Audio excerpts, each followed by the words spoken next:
Hi, the purpose of this video is to go through the Czerny Opus 500, and in this part is just the first part, and to see what Czerny says about studying piano and learning piano and so on. I think it's pretty clear or known that Czerny was a person who gave a lot of lessons at that time, who was very knowledgeable in giving piano lessons and very successful too. So in this first part, and I have the German version here since I am German, I will try to simultaneously translate what's written here and also play the examples. And also I will have in the video a little thing where you can see what I'm also looking at. So it starts here with complete theoretical and practical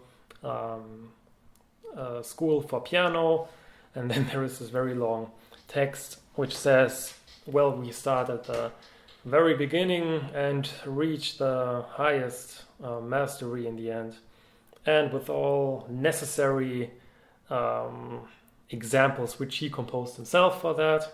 So that's Czerny's famous for that, for composing a lot of examples in these works. And then the foreword, the preface, says, well, it's people play piano more and more, and we are obviously in the 30s maybe. I'm not sure right now when it was written exactly, but we are in the 30s of the 19th century, I think.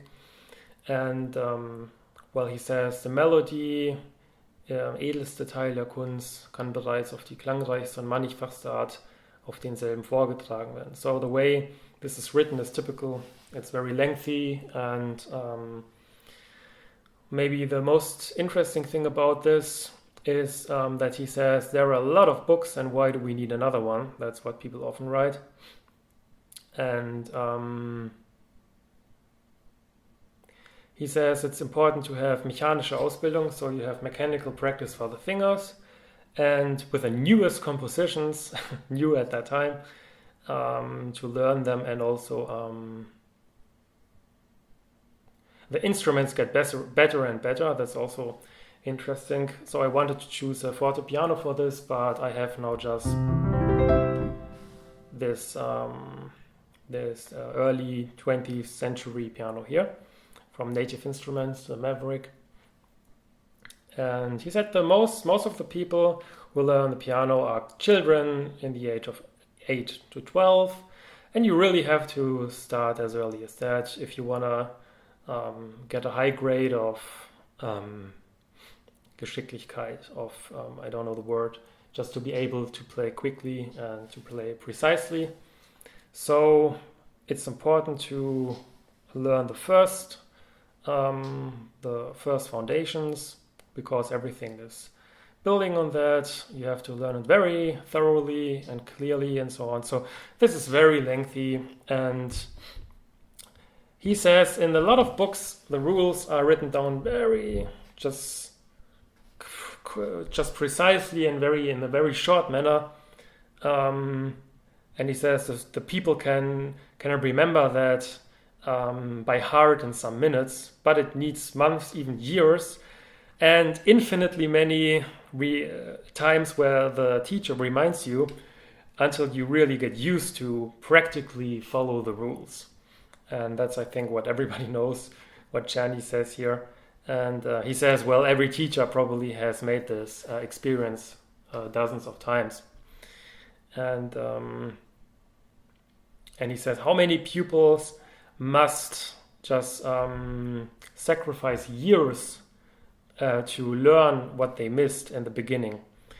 So the first part is, and it's a bit difficult to read, by the way, the PDF is not very nicely scanned, but the first part is for beginners of every age, to have a knot in a way which is not that you're frightened and you cannot understand anything.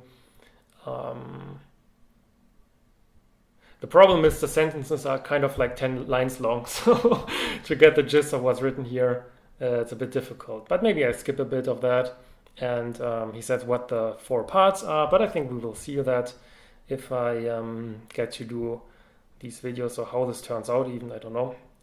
But I think it's interesting. I do it for myself, even if nobody watches it or is interested in that. I think it's just curious to have hundreds of pages of basically manual for piano playing by such an important pianist and such a successful pianist, and or especially by a composer who wrote works in so many different genres.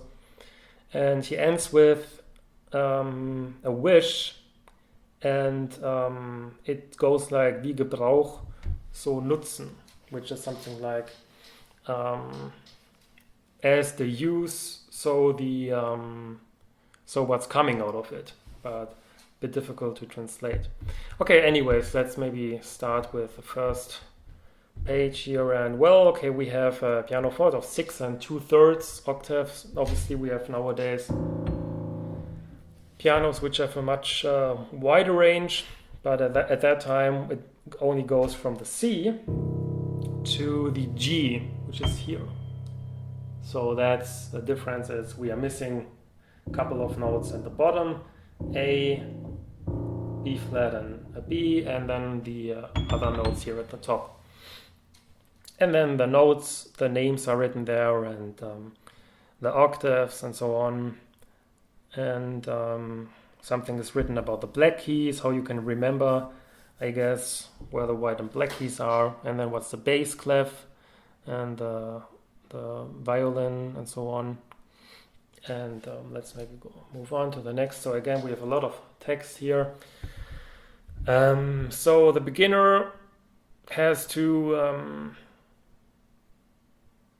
in the first 3 months, go through every day, or at least 4 times in a week.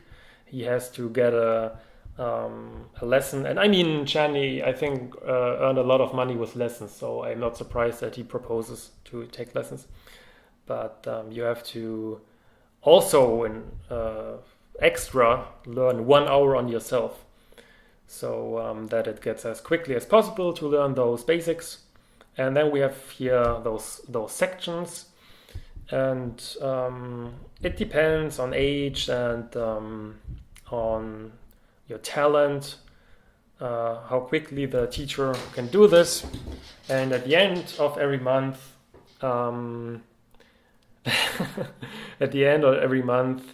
the things we learned have to, and okay, not everything, but there are some main rules which Czerny lays out, and the pupil has to say them by heart, every one of them.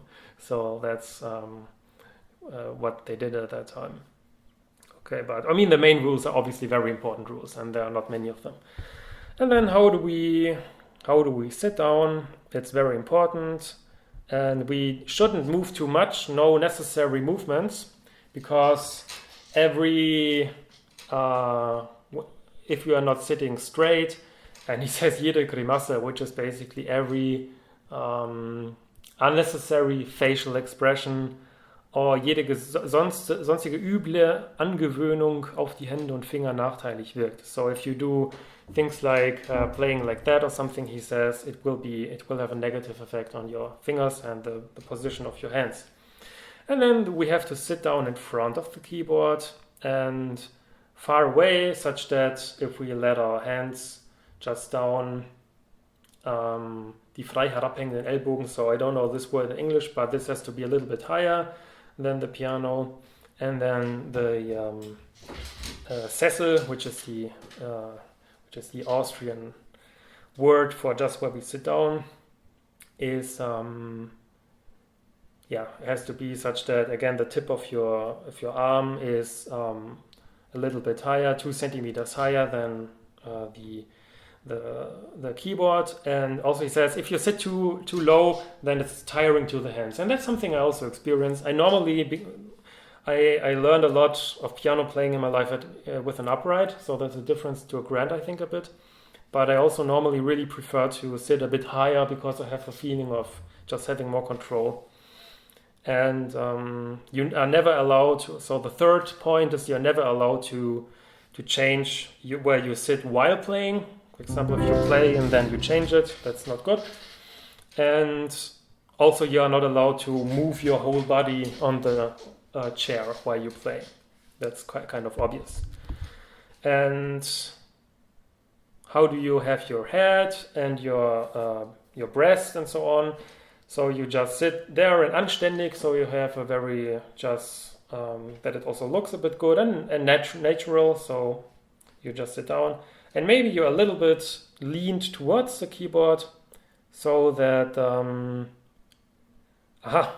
der Körper nicht die Rücklehne des Sessels. So Rücklehne of the Sessel is the back part of your stool, which is interesting because obviously nowadays we don't have that anymore.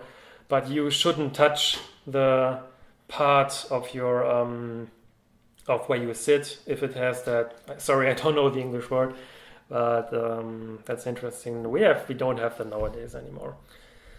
But you shouldn't sit down like I sit sometimes like this. This is not good because it's ugly, as he says, and it's also, I mean, he should say that to Glenn Gould, I guess, but it's not good for playing. And obviously these are instructions for just general people. So if you have an exception, then I think you know who you are, but this is just the average. And yeah, you shouldn't move around too much while playing. Like you shouldn't do gestures with your hand or gestures with your head. And only if you are really in the most upper octave, then, or in the lowest, then you can move your upper body, but you have to not change your position on the seat. And you can just slightly move your whole body. And the feet has to be on the ground, near to the pedal, but not touching the pedal. That's interesting. I think I always touch the sustain pedal. It depends on the music. And if you're a child, then you have to have something so that you can something on the ground so that it's easier for you. So lesson 7, your arms are not very close to the upper body like this, but it's also not allowed that they are very far away. So they have to be just in their natural heaviness, as he writes, just like this, and you have not to move too much.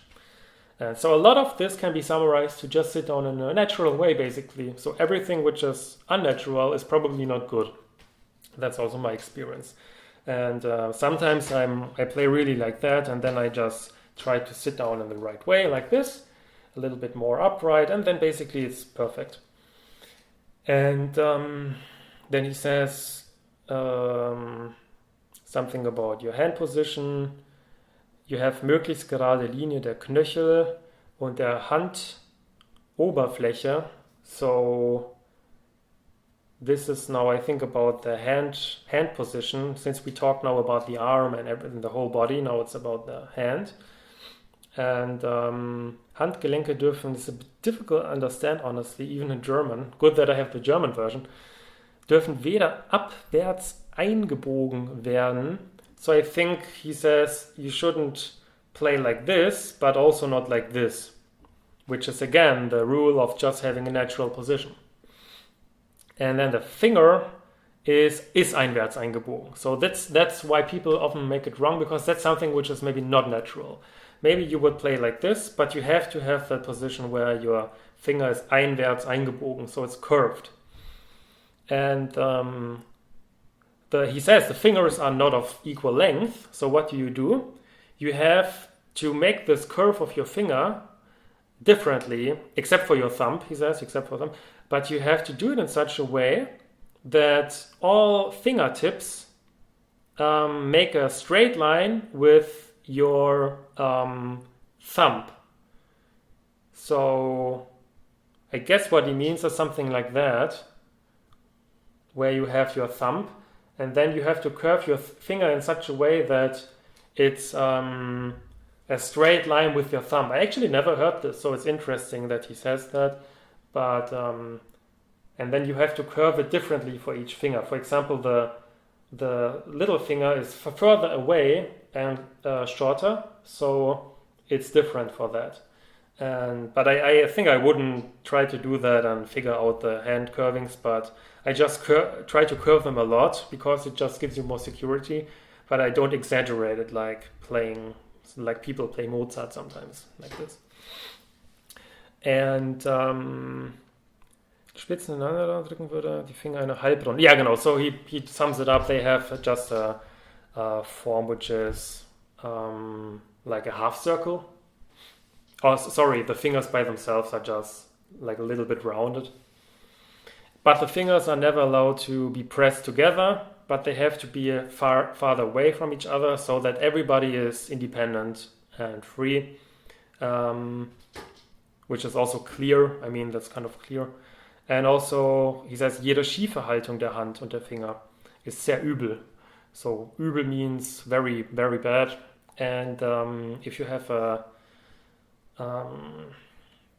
if it's not straight how you have your fingers, what could that mean? I don't know, like skewed in any way, then it's not good. And Finger müssen Länge nach mit der Länge der einzelnen Tasten. So yeah, genau. Okay, the fingers have to, they are a straight line with the length of the keys. So he says it's very bad if you have like a technique where something is skewed within your hand because for some reason you think it's more comfortable. That's not allowed. And then the fingers are numbered 1, 2, 3, 5. And yeah, the thumb is 1, and then we go up to 5 in the right hand. And he says how you touch the key now is with the very outermost and soft fingertip, and then with the äußere Schneide des Daumens, which is, I guess, this part of your thumb. That's clear. And you have to a little bit curve it, so you don't normally play like this, but you curve it a little bit, so you play it like this. And yeah, okay, you don't press the keys in there like here, but you play them more ein halben Zoll, which is maybe 1.4 centimeters, which is like this. So I guess you're in the middle between where the black starts with the white. There you would normally play it. But this is now very, very detailed, and I think for absolute beginners. So if you're not an absolute beginner, it's maybe not very interesting. And then in the last point, number 14, he says you have to cut your nails so much that, well, obviously that they don't touch the key, because weil man sonst das Klappern derselben auf den Tasten hört, ne? Because otherwise everybody hears that rattling noise of your fingernails. That's not good. And okay, now it goes on with knowing the keys. So, and it's taking quite a long time, so maybe I will not get through everything, because it's not even to page 10 and it has 180 pages. So let's see how this works. But the keyboard has 80 keys at that time. Even it already had 80 keys, which is very impressive. So I think that's shortly after Beethoven's death in that time. And obviously Beethoven also used already the C, for example, and the F was also used very early. The G, I'm not sure. I think the G took longer. Yeah, but anyways, so he says the somewhat older instruments, they have maybe 2 keys less, or 7 keys less. Like, for example, one instrument I played a lot on, one old fortepiano, a real fortepiano, went to F. And if you have a really old one, then they go, I think, only to this F. But yeah, so this was a development which you also said in the introduction. And, well, the right side is Höhe, violin, and the left hand is the bass clef, because the tones are deep and heavy. You have the long keys and the short keys. He says they are from ivory, which is obviously also not the case anymore. And the black keys from ebony. And yep, so you have these 7 keys and 5 keys. And the pupil will see there are black keys, 2 and 3, and this is periodically in each octave.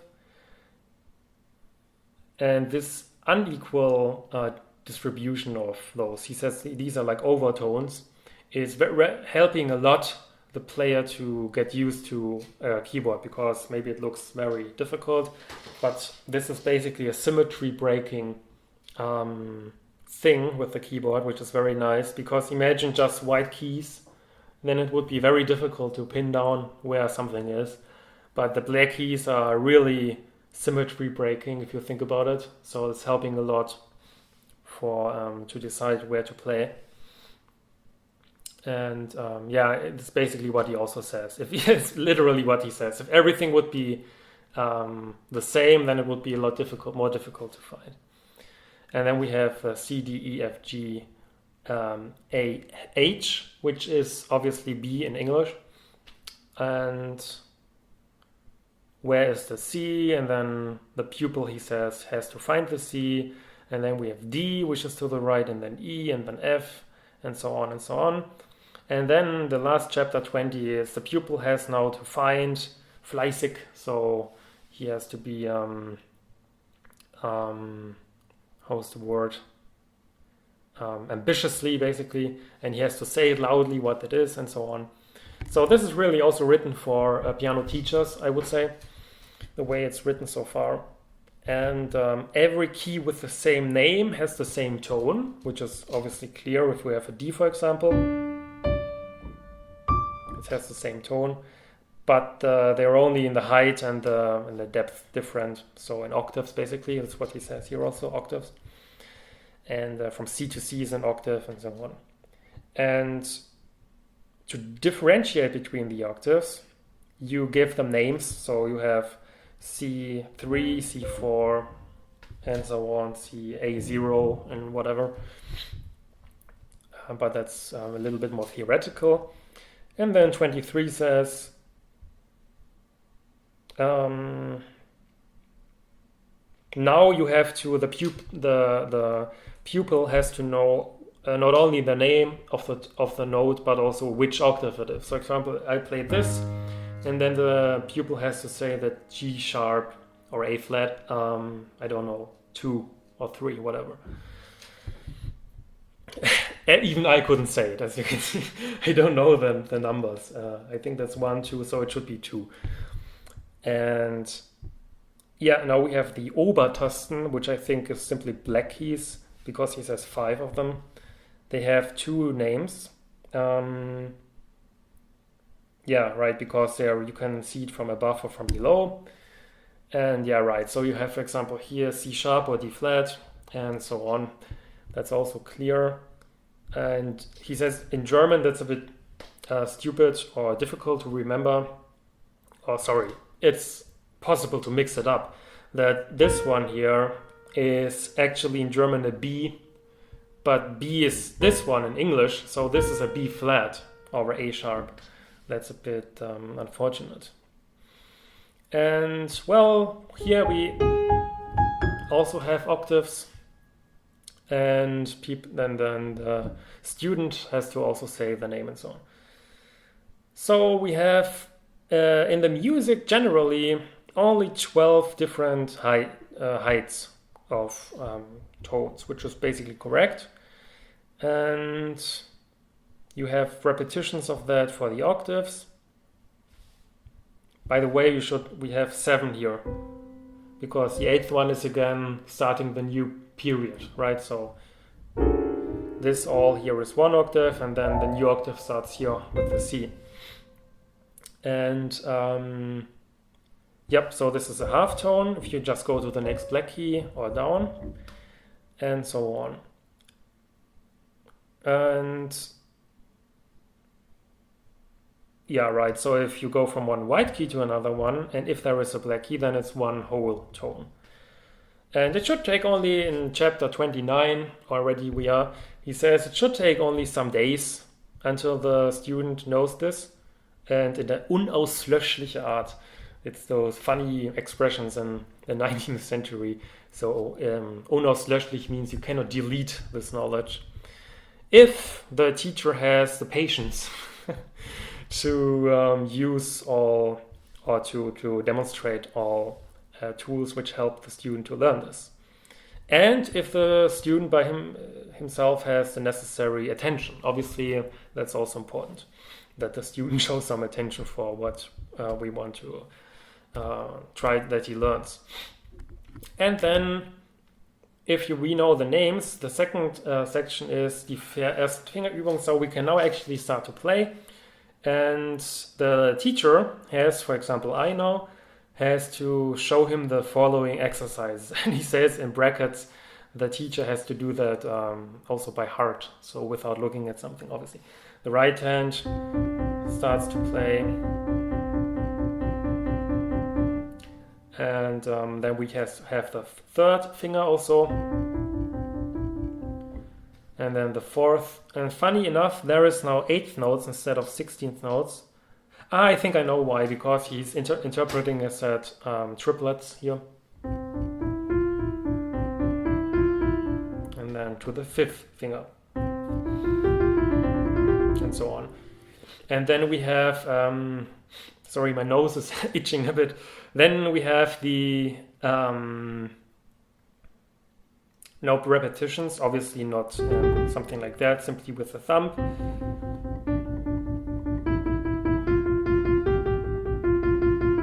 And then you have to repeat every exercise 10 to 20 times.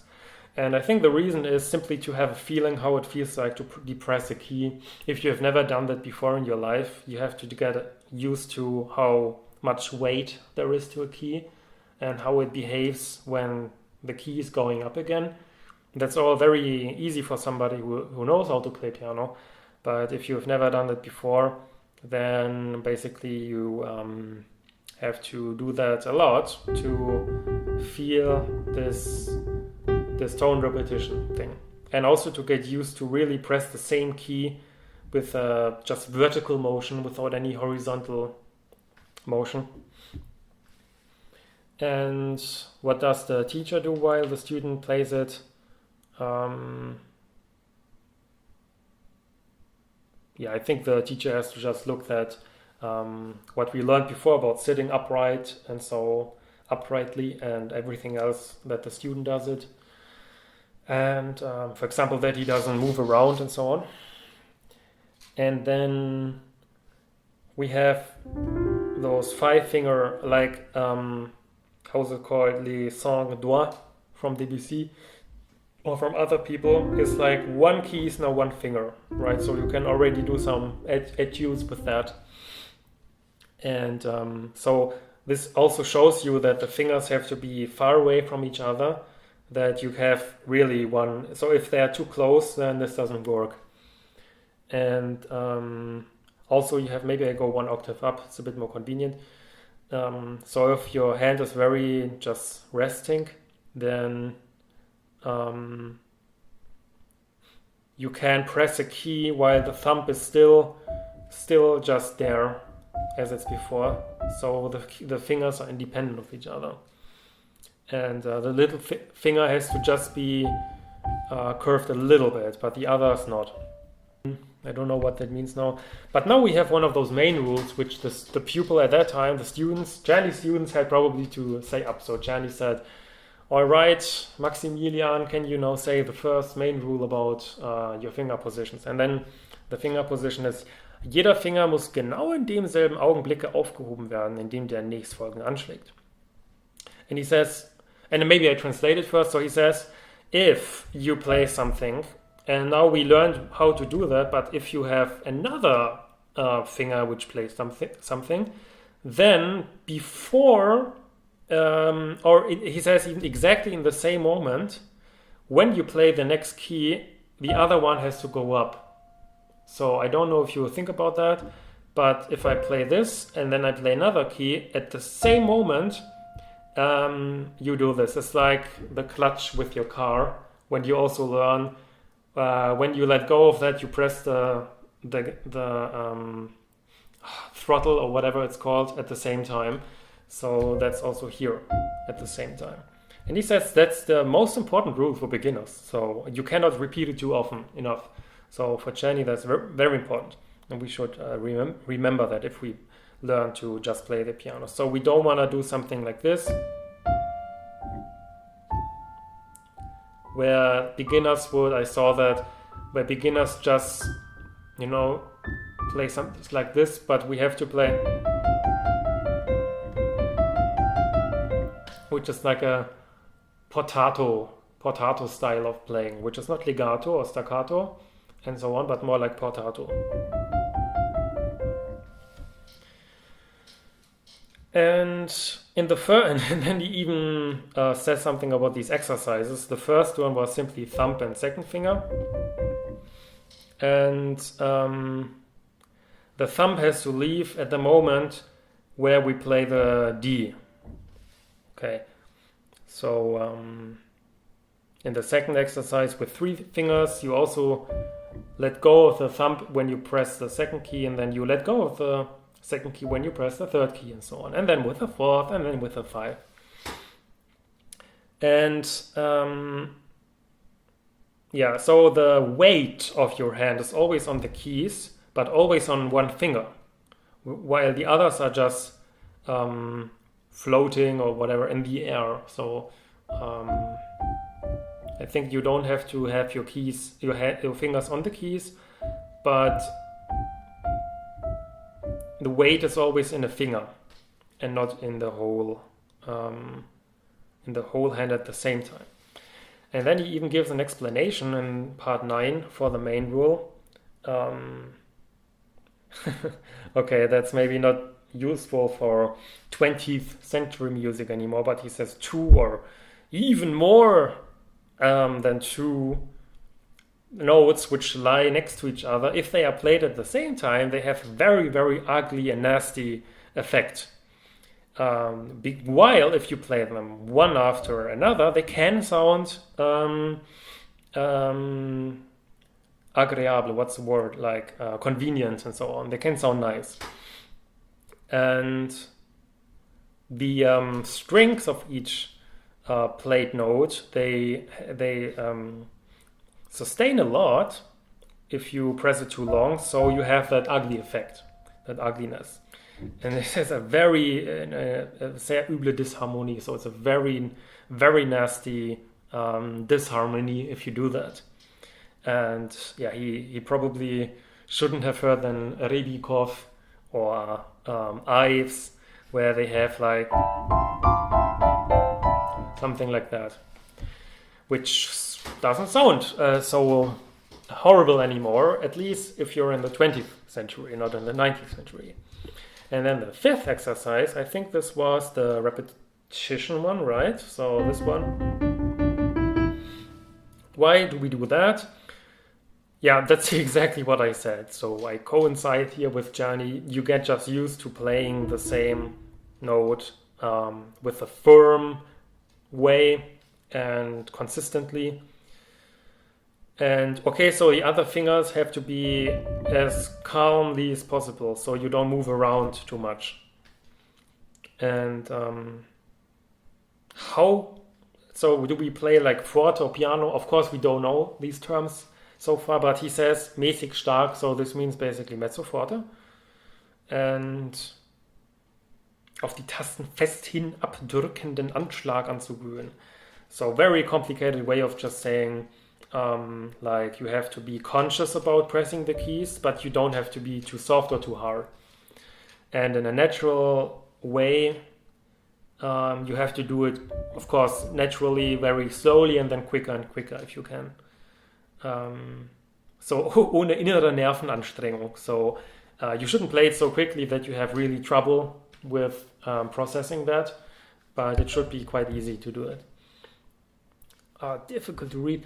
So in the 12th, he says now, okay, we are good now with the right hand. Let's do the same for the left hand. And there is something really strange with okay, interesting. So the way he builds this up is by starting now with 2 and then playing it like this. And then 3 and then 4 and then 5. So that's an interesting way of learning this, because you don't start now with the thumb or I don't know. It actually makes quite sense to again start with a C, but then you have to start with the second finger. And then the repetitions. And I guess you have to do it 20 times again and so on. And yeah, right, so what you learn for the right hand, you learn for the left. And then you can do both hands. So you have basically now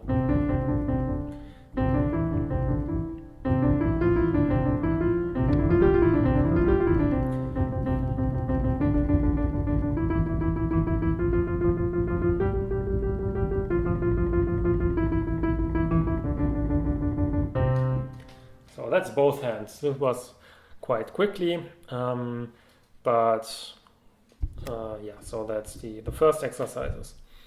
And the pupil has now to be careful that, yeah, of course you have to press both keys at the same time, really, and not something like that. And he said this is not so easy on the forte piano. Again, this is 190 years maybe even ago, and the pianos at that time had a very light touch. So basically the distance you can press down is like maybe half of that what we have today now. So just the distance of where you can express yourself was a much less than what we have today in both ends. You didn't have a true fortissimo, but you also hadn't a true pianissimo. That's why you had so many modulators. Some pianos had lots of modulators to simulate different effects in that low regime. Nowadays I can just play pianissimo like that, or I can really play some fortissimo or 3 times fortissimo. But at that time, that's why he says it's not easy, because pressing the key, but this also applies to modern pianos, pressing the key goes, and then the hammer movement is very quickly, but only the sustain is very long. So if you have, if you play apart from each other, then the movement of the hammer was almost the same, but because of the sustain, you notice the difference, and then you lose the equality in your playing. And that's something where I already struggle a lot. I can tell, for example, in I don't know, like a run like this. If I look at the MIDI file, then I can perfectly see that sometimes I have always the left hand too slowly or the right hand too quickly and whatever, or too slowly. And especially if you have something like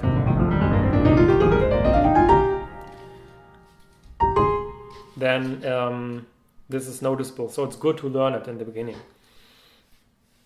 And how do we do that? Well, both hands are very quiet, very weak, like just steady, and the fingers go up the same distance in both hands. Because obviously, well, that's clear. If you have one finger which is always a lot more straight and there is a lot pressure on it, or you have a finger which goes higher than the others, then obviously that finger, in a natural way, reaches the key later. So that's not good, and then it disturbs the equality. So you really want to have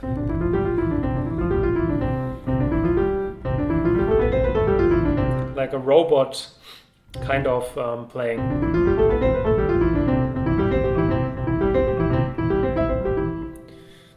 And you do these exercises 3 or 4 times at least, around about half an hour every day. And right, so when we go now to the next steps, the student has to be able to do these things pretty quickly and without any further problems by himself. For example, the 5th exercise.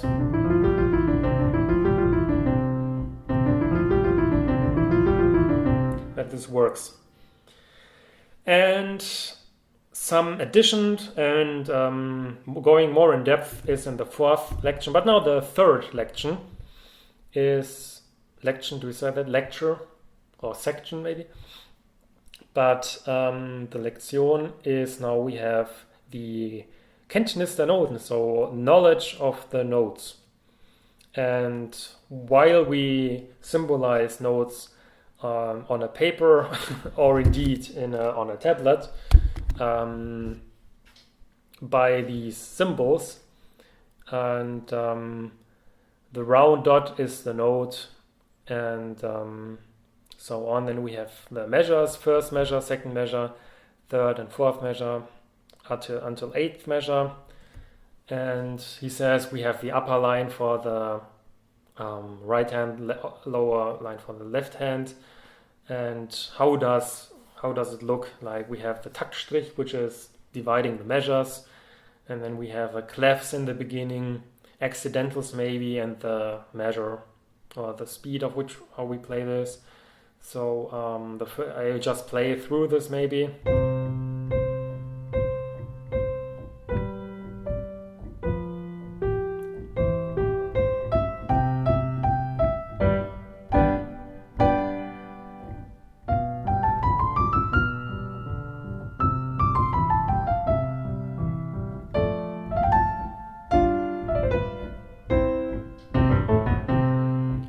Nice little sight reading exercise here. Not very easy because we have a lot of different how's the word? Just speeds. So it starts with quarters and then it goes until I think 32th notes. 32nd notes. And what do we say to the pupil, to the student? I always say pupil for the student in this example. Notenplan. I never heard this word before. So he says where everything lives, it's Notenplan.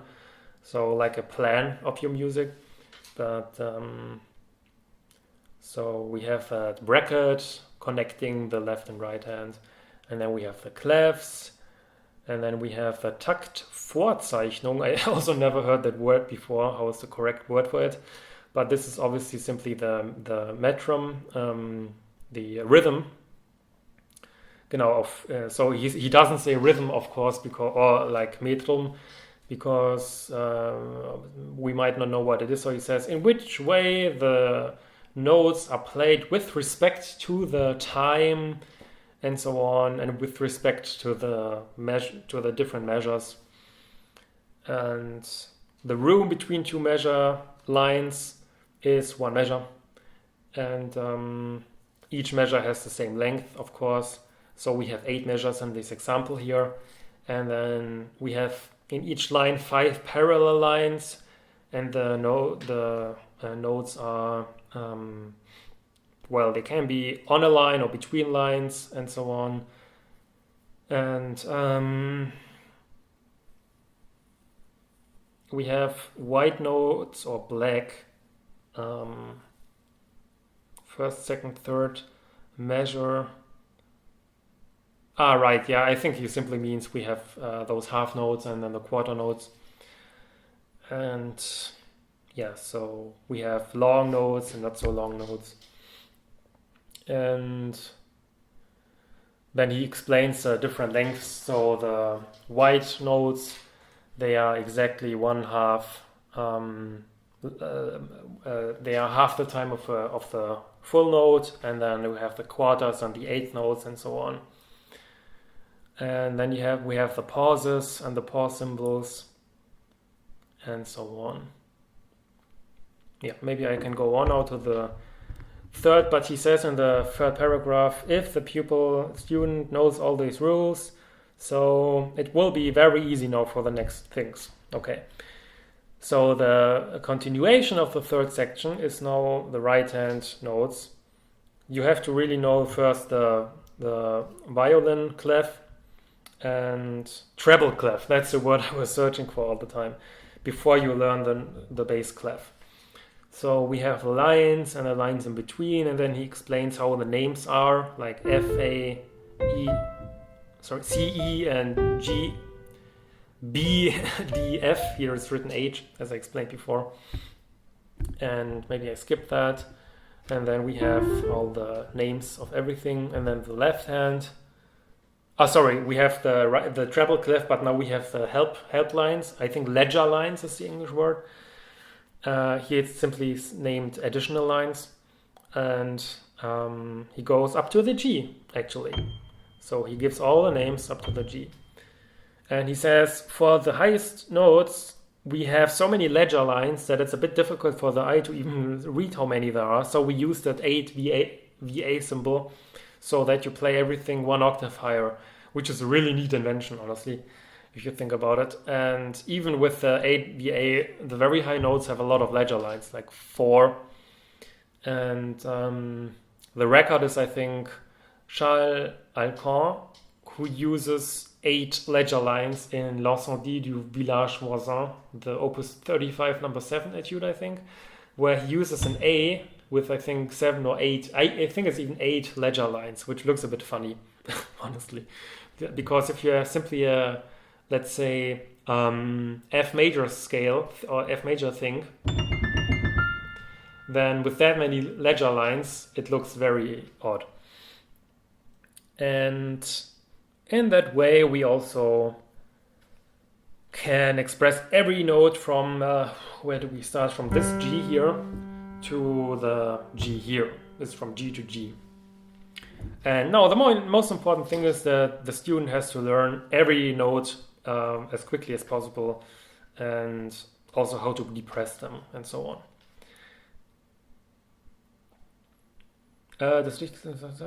So to read, so he makes a nice distinction now between reading notes and between playing notes. He says to read them correctly, like the ledger lines and stuff, is a task for the eye, but to play them correctly is a task for the hand and fingers. So both parts have to be now unverdrossen, I don't know the word, like without too much complication and too much thinking in your brain. You should have this double knowledge, basically, always present at the same time, without to be to bother too much to break this distinction, because the whole playing of the piano depends on that you have both aspects at a quick time. Difficult to evaluate that. And then we have a lot of pieces now where which are to be studied a lot as little etudes or exercise pieces, which also help to sight read and to learn. And you search the notes with every hand alone first, and then you name them, and then you press them and so on. But you also have to follow the written down fingering as quickly as possible. And he reiterates 1 is the thumb and 5 is the high finger, and the other way around for the left hand. And then it goes something like, I don't play now the fingering, sorry, but it goes kind of like this.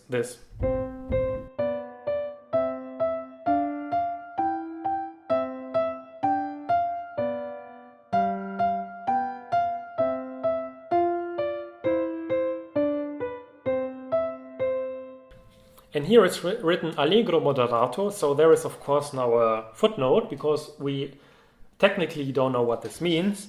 And he says, those funny Italian words, just say how quickly you play this, and they will be explained at a later point, obviously.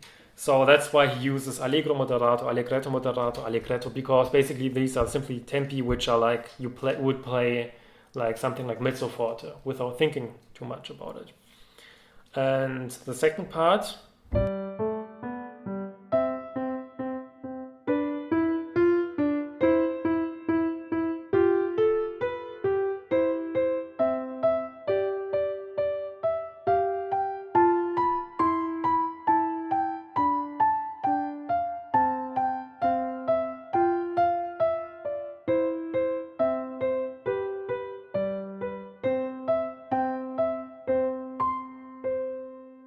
and then repetition.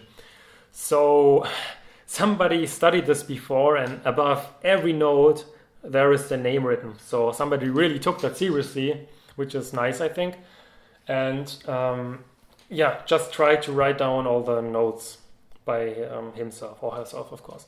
And then the next one is allegretto moderato, a little bit slower maybe, because we have now thirds. I think this is already pretty difficult for a real beginner, somebody who's playing for only a couple of weeks.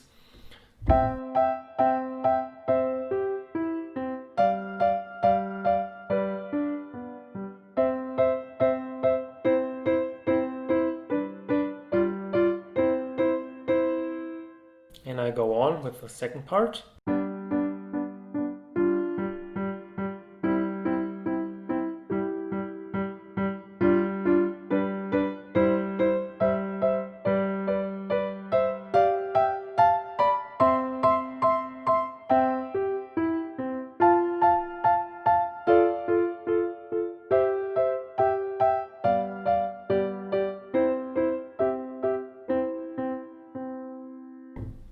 Yeah, quite nice. I think quite enjoyable for a beginner. Although I think nowadays everybody wants to play pop songs, and whatever. So maybe it's not that enjoyable, but I think it sounds quite nice. And this is obviously like some Mozart style reduction of some third movement of a sonata. And this doesn't mean that it's it just reminded me of Mozart because of this one piece. I don't know how it goes, but it's a bit similar. Okay, and then the third one is Allegretto.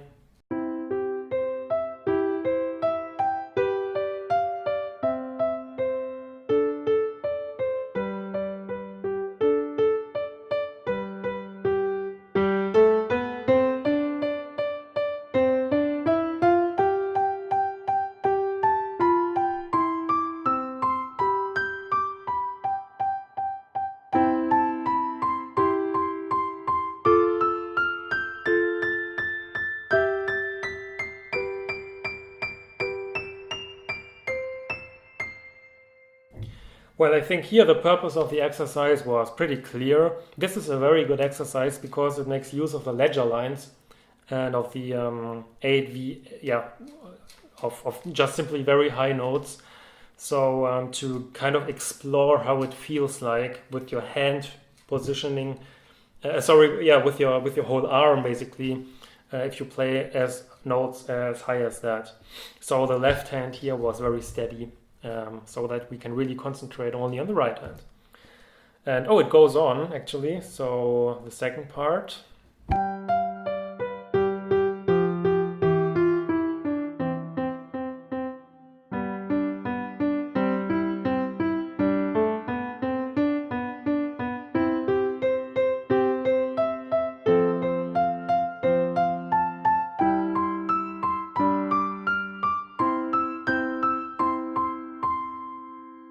So you might notice that, first of all, here we have basically a symmetric approach by having a lot of notes which are on the lower register with a lot of ledger lines. Actually, I had a little bit trouble to read what is written here because this is very, very difficult to read with 3 ledger lines. You have the E and then you have only 2, but the difference is very subtle. So G is here when we go from the C major to the G major. And here we can already really show if we apply the main rule by removing one finger exactly at the time when the other one is depressed, which was the main rule number 1, if we don't forget that. And then we have Allegro non troppo. It's a bit funny that he has so specific names, but I think Czerny really took it seriously with composing these examples. Although it's quite apparent that he had a really mechanical or just formulaic approach to that. Just those different names show that he never did it like in a way of giving the feeling that he doesn't want to do it. It just seems like he was happy to write these little exercises and giving each an individual tempo, although we even don't actually know what it means. So kind of like seeing it as a real composition, although it's very trivial and easy and boring in some sense, that's still interesting that he puts that effort into the compositions. Let's see what we study in this composition.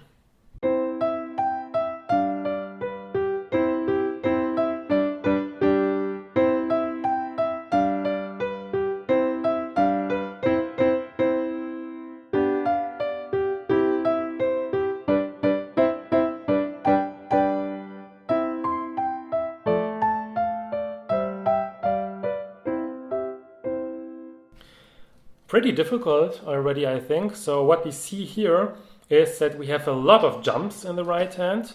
I think we have not really any consecutive notes, but thirds or even fourths. And we have a lot of repetitions, but even repetitions in thirds. And then we have even repeated chords, which is, I think, very difficult for a beginner to be able to simultaneously depress these things with 3 fingers and then also be aware of the tempo. 1, 2, and so on. So a lot is going on there. And then we have the G, which has a lot of ledger lines, so it's difficult to read. Okay, and then the next exercise has a lot going on the right hand again, the left hand having simply chords. And it's allegro, so this should be pretty quick.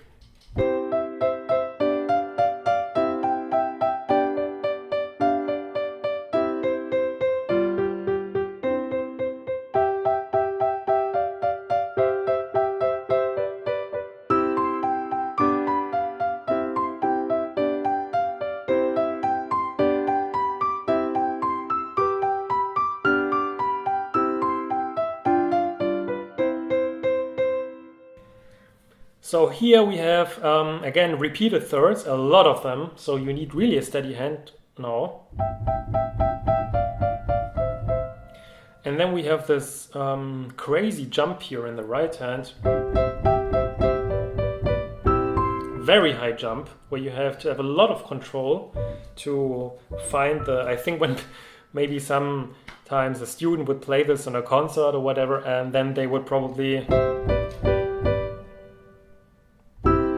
have a long pause there to find where to land without playing this. And then you have, of course, a good exercise in what's the word? Just chord progression. So what's excellent about that, I think, is that you, by playing this, which is maybe infinitely boring, but if you're a beginner, then maybe you don't even know what a tonic is or a dominant. And maybe you don't even know how C major and G major are in relation to each other. So you should bear that in mind, because if you force yourself to play stuff like this, then you really get a feel for a C major, and then what sounds nice, well, of course, a G major. And then you can go back to the tonic, or you can go to F major. And then you have already you start to learn the basics of just hymns or song accompaniment and things like that. And well, now we have more exercises. So we have here the allegretto.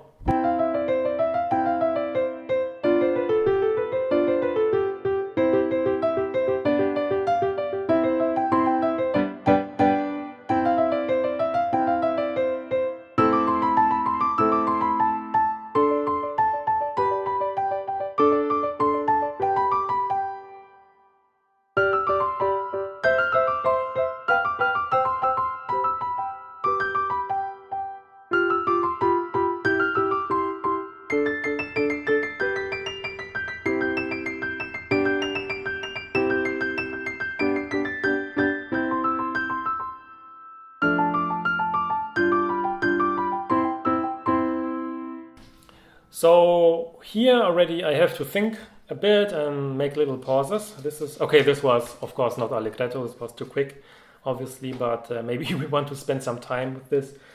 And I just say what is the exercise, but I think this is now really a real jump in difficulty here. So to play this at a reasonable speed and with control, I think you need to have already quite good technique, honestly. And maybe a lot who are watching this right now even couldn't play this, I can imagine, because you have extreme highs and just jumps, and then also consecutive notes, and it's very, very difficult. But with some exercise it should be possible. And then we have like this C major sonata Mozart movement beginning. This is allegro. This looks a bit easier, but this is quicker. By the way, in the etude right now, or exercise, we had the first appearance of some A minor, which is the first minor chord, I guess, so far.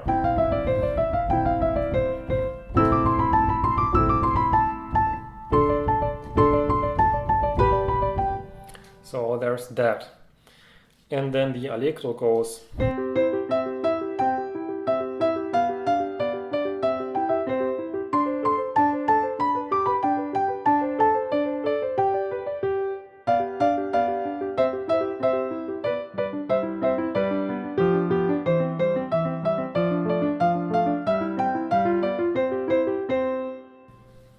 Yep, and this is basically like a Schablone. What's the English word for that?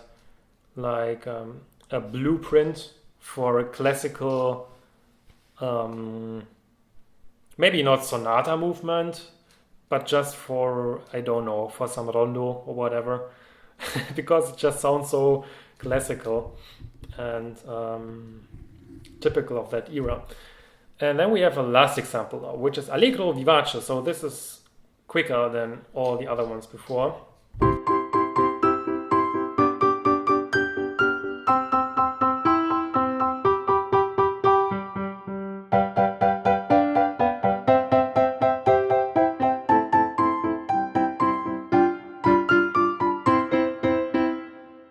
Yeah, so I think it's clear that here we study just to play repeated chords at a fast pace, and then also to a little bit to have, so that we have the melody in the right hand and then in the left hand. So here we study this a bit, to have melodies in both hands. Not at the same time, like a fugue or something, but to have a repetition, a call and answer style thing. And then the next section is continuation of the practice for the fingers. So if you're able to name the notes and to just feel comfortable with treble clef, then we have the next exercises.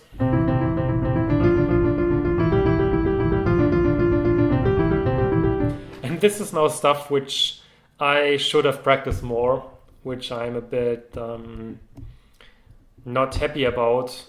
My technique in thirds, so especially when it's about Chopin etudes or something, then I really noticed my struggle with that it's difficult for me to play this. Or also in the Kapustin, how does it go again? I don't remember. But so that looks maybe also boring, but I think it's very important to have this very precise playing when it's about thirds. I don't know why, but for some reason here it's very easy to mess it up. Like if you play it very quickly, then suddenly the independence of the hands and fingers is gone, which is very interesting.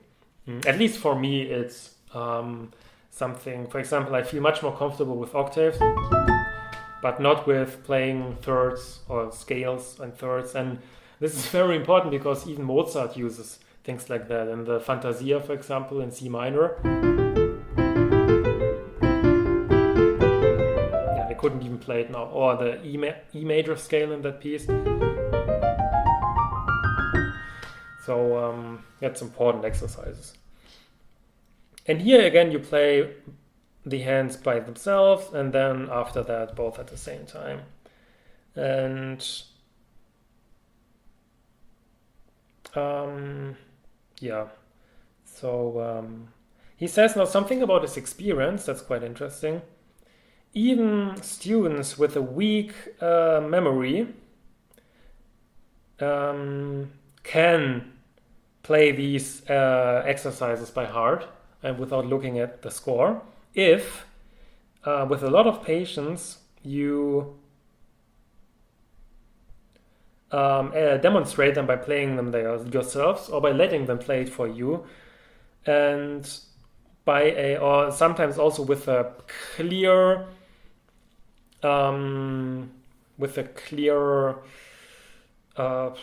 presentation in the sense of saying the notes like C, E, and so on, because then you kind of remember what you have to play better if you remember it by your alphabet, I guess. That's what he says.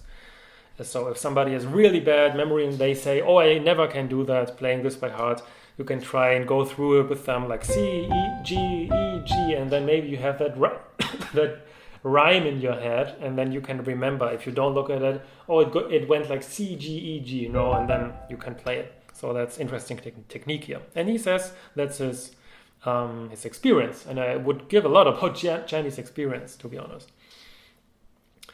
And now we have two parts. in this elementary course, which is, well, learning the notes and the measure and rhythms and so on, and to learn the independence of fingers and to learn by heart exercises and passages and so on. And you are not allowed to exchange one by the other, because you can wait as long as you want until the student learned the independence of fingers and just the control over fingers by learning the note names. This doesn't happen, of course. And the other way around, or he says you would lose infinitely many time over that.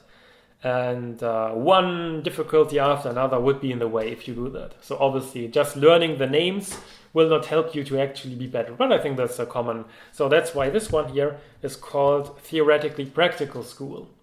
And a good template, that's the word I searched before, a good template for a good piano school to have theory and praxis. Although I wouldn't say that simply practical schools are bad, I think simply theoretical schools are really not so good to learn playing piano, obviously, because how can you learn to swim if you just say somebody, oh, you do this movement and then you do this. By that, you cannot learn how to swim. And we have now more exercise pieces to learn the treble clef, and then later on first to learn the treble clef, and then later on for your finger independence and for your I don't actually know an English translation of Fingerfertigkeit, but it would be something like finger technique, I guess, just technique. So this is Allegro molto.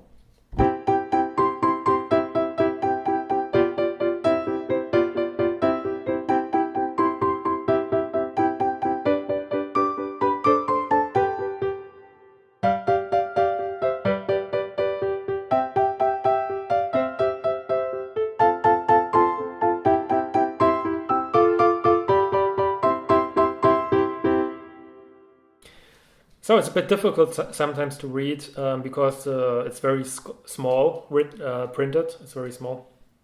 But here we learn a bit kind of a feeling of a swing in the measures. I think maybe that's even the first piece in times of 3, or whatever, how you say it, in the waltz tempo or waltz time. But yeah, so again, a lot of thirds and chords which are repeated to study that. And now we have an allegretto.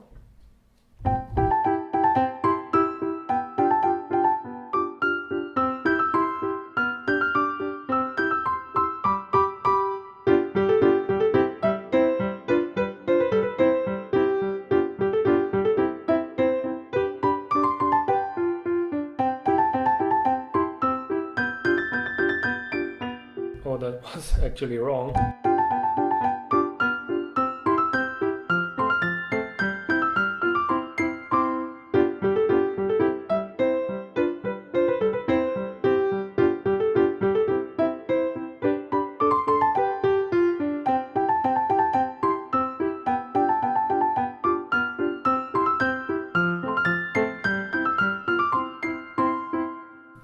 Really cute, nice little exercise, I think. And of course, the real tempo is probably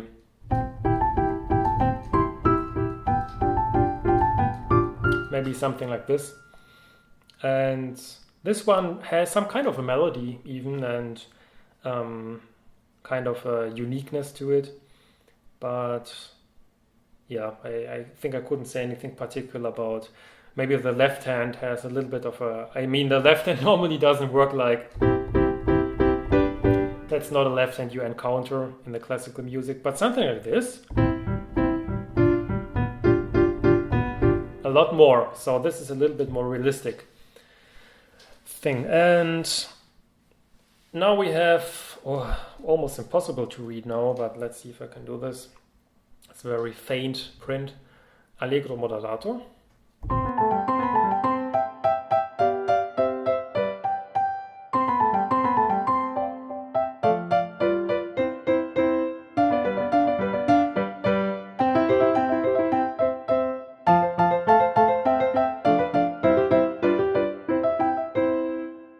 lot going on here in the end.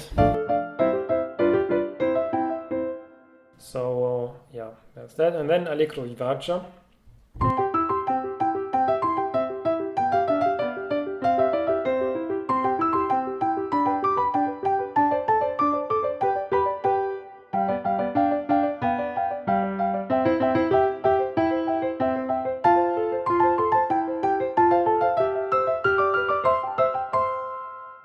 Here we have again the melody now going on the left hand in the second part.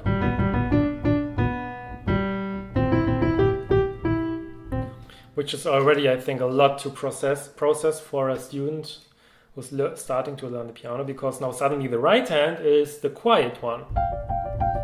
Normally in the right hand you have the melody, so that's already, I think, quite difficult. And I think here he says in the end, we have a lot more exercises, and then the teacher can select what they want. But the student has to learn a lot of them and play them, and also play them nicely, because then you can reach the sight reading and prima vista, right? You can learn it by being able to play these pieces here. And then the fifth section is now the bass clef, and he describes names, what it means, where a note is, like G, B, D, F, A, and A, C, E, G, and so on. All those names up to until the C, which was the lowest note at the time. And then we have also clefs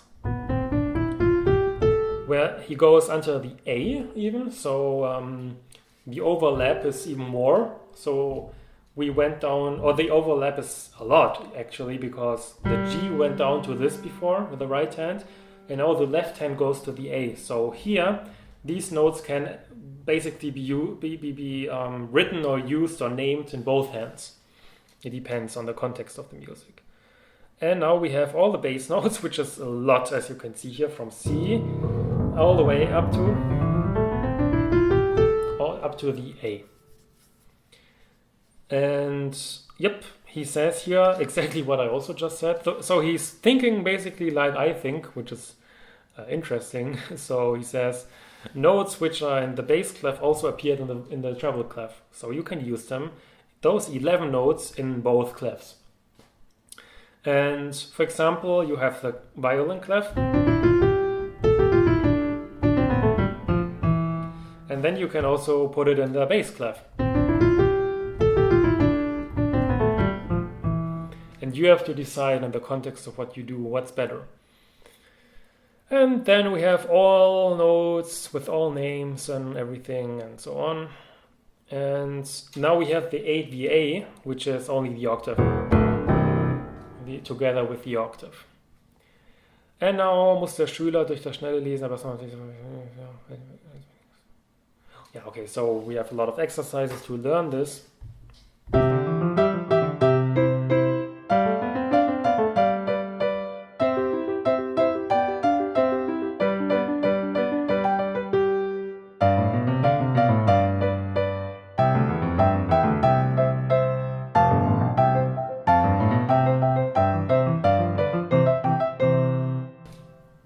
And now the next exercise.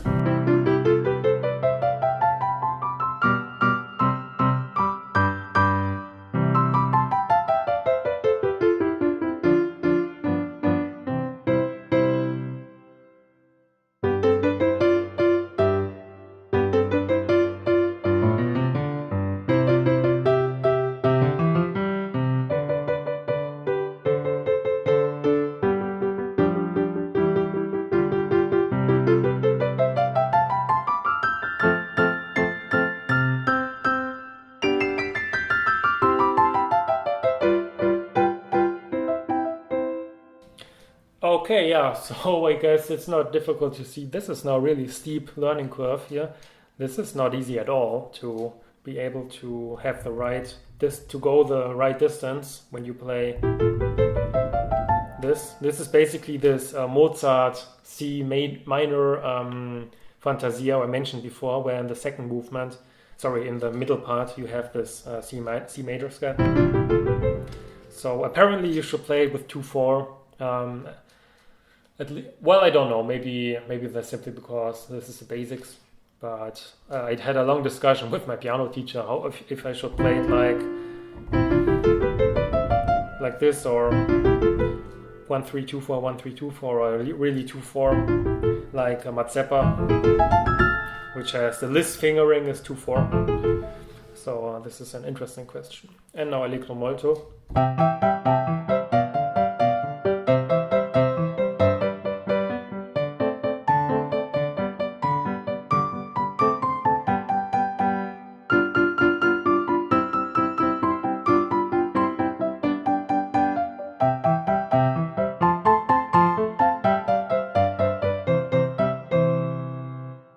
Okay, and now Allegretto.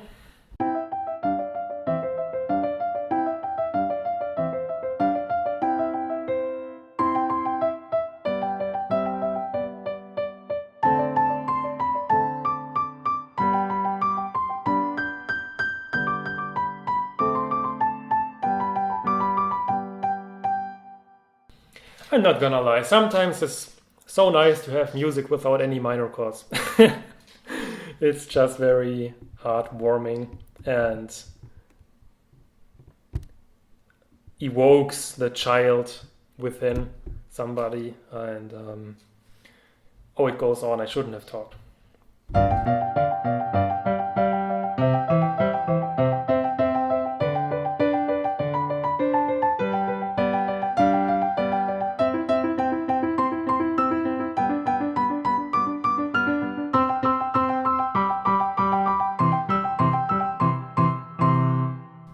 I don't know, but this has just something so childish to me. Like the right hand is.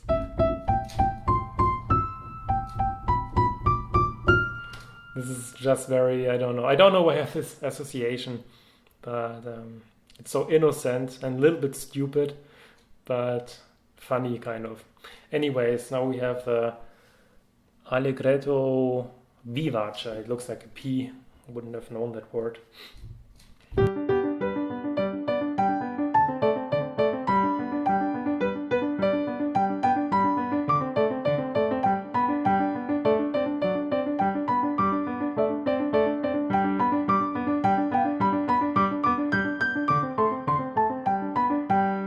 So what I noticed here, I accidentally, and normally when I play this, I of course sight read all of this, but when I play this, I don't look too closely at the individual notes because in my head I already have that it's D major or G major or whatever. But here I mix because it's so little and difficult to read. I saw the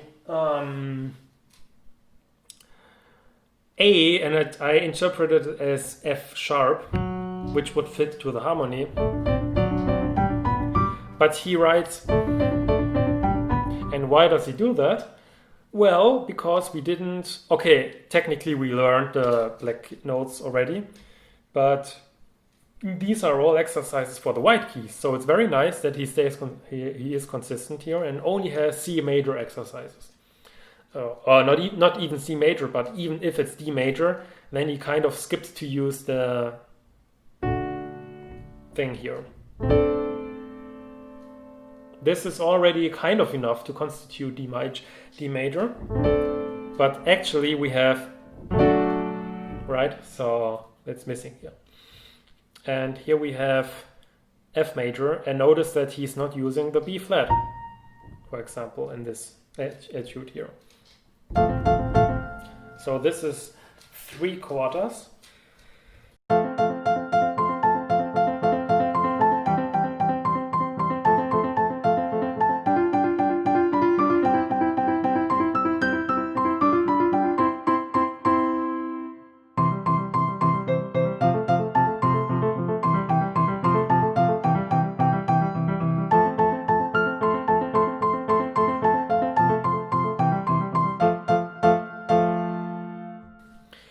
And then the final variation.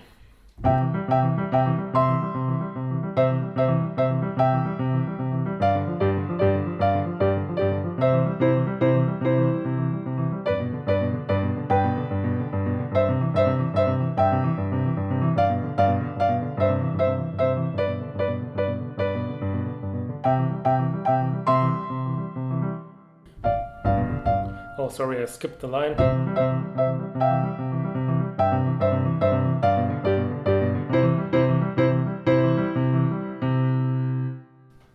Again, this is written so small that you can easily skip the line. And then there are some more informations for the teachers, basics. And now the sixth lesson is the black keys, and then we have the accidentals. So making it from a C, or at least from D to a D sharp or to a D flat. And then you can see here all the different names and all the names of the notes. And well, what do both do? The sharps and the flats, and so on. Okay, this is maybe not so interesting.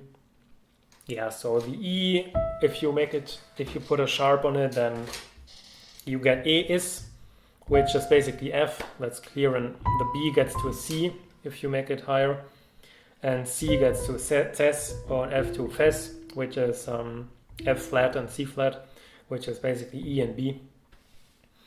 And then you have all those different names here. And okay, this is now interesting. If you put one accidental like a flat or a sharp at some point in the measure, then all other notes of the same tone get also the same accidental. Like in this exercise, only writing one time the G sharp will make G sharps for all other G sharps which appear in that measure. And the same applies for the B flat. And now this is a rule which is, I guess, a little bit inconsistent in the literature already. Because he says, wenn dieselbe Note in der anderen Oktave wiederkehrt, so wird das B meistens wieder. So if you have the same tone but in another octave, then normally you would put again the accidental. And I know that some composers don't do that. So that's a bit confusing. But I would always interpret it as having the accidental in the whole measure, no matter in which octave. Because that's almost always you're safer on that side, because it's very unusual that you have within one measure. Like this is not much room to have that big of a change or that much of tonal ambiguity. And then you have the what's the English word? Auflösungszeichen. That thing where you delete the sharp or the accidental in the measure. I don't know the word right now. Which is also clear. You put it right after the note and so on. And then we have some maybe strange sounding exercise pieces.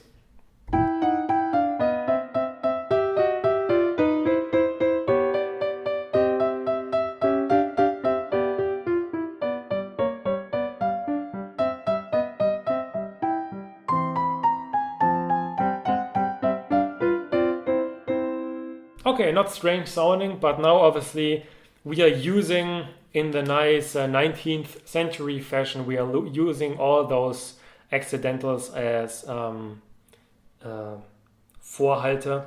I don't know the English word right now, but something like this thing. And the next exercise, and now I'm sitting really not like he said it, but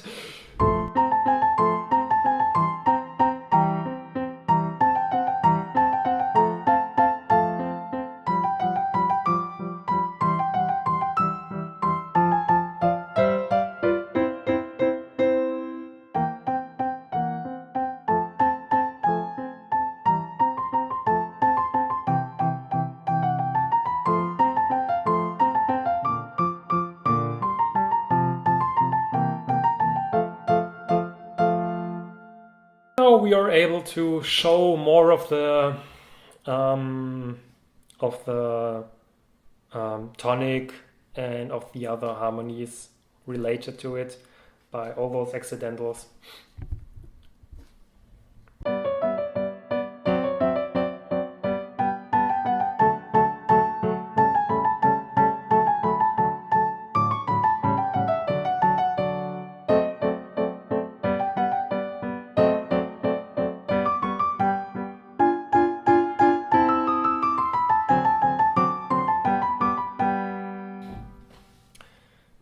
And unfortunately, we have compositions where the publisher has to put sometimes notes 2 things higher. And we have invented the following thing. So we have the double cross or the double sharp or whatever, and it puts a note 2 higher. So a C sharp, and then you can express the D by a double C sharp, basically. Like the C sharp gets another sharp. And why we do that is because if you are in C sharp major, for example, and then you want to increase due to some reason, for example, the G sharp, again by a note, then you have G sharp sharp, which is G double sharp, and then you get those things. And then we have a double B and so on. And oh yeah, this is now interesting. This is something new for me also, or interesting. If you have a double thing, a double sharp here, for example, F double sharp is a G, and then you want to put this, and now I would really like to know the word, the resolution sign or whatever. Then you put for the clearness of presentation, you put the sign and then again a sharp, because you just get rid of one of them. So you have that resolution sign and then you put the sharp again.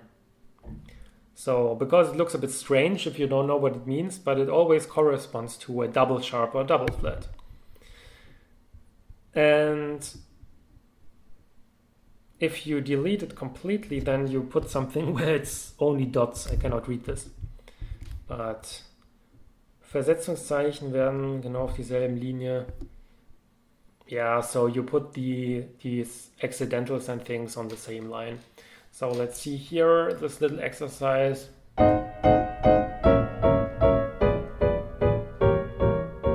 And now we get, that's basically...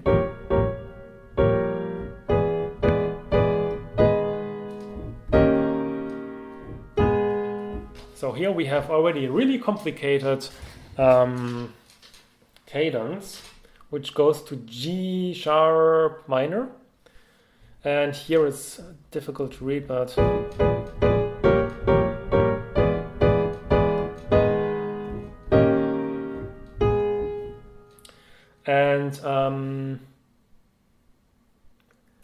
yeah, genau, right. So for example, if you have this one,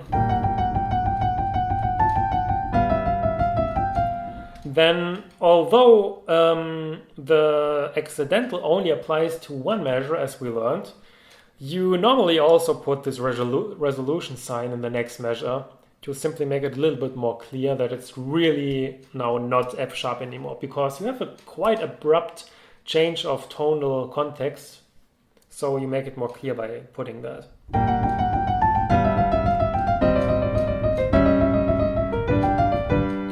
As you can already hear, it sounds a little bit disconnected.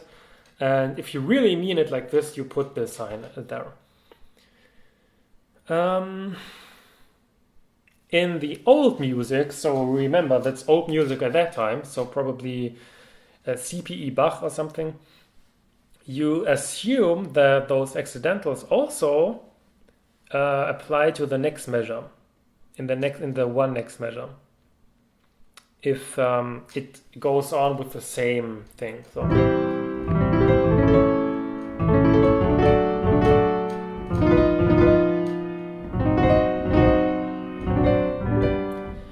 like this.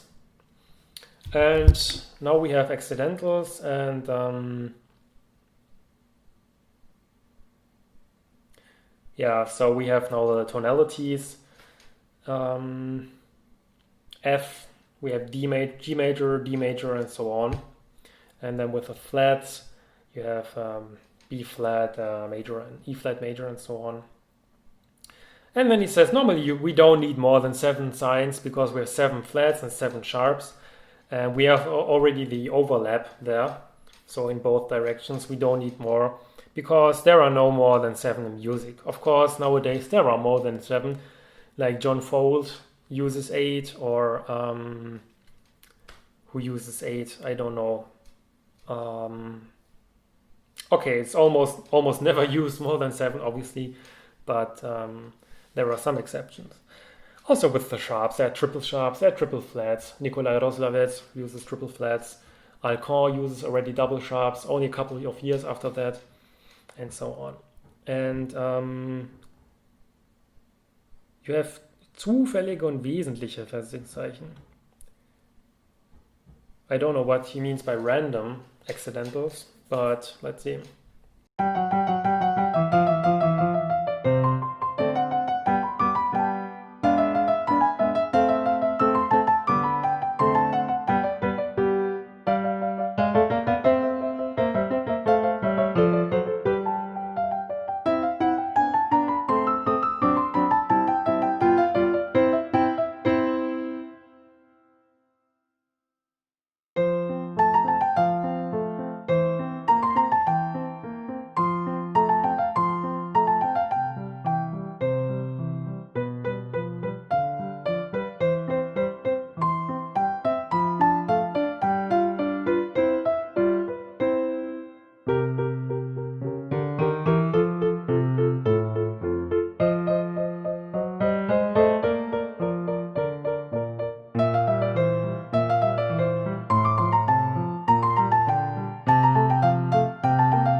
And then the next one.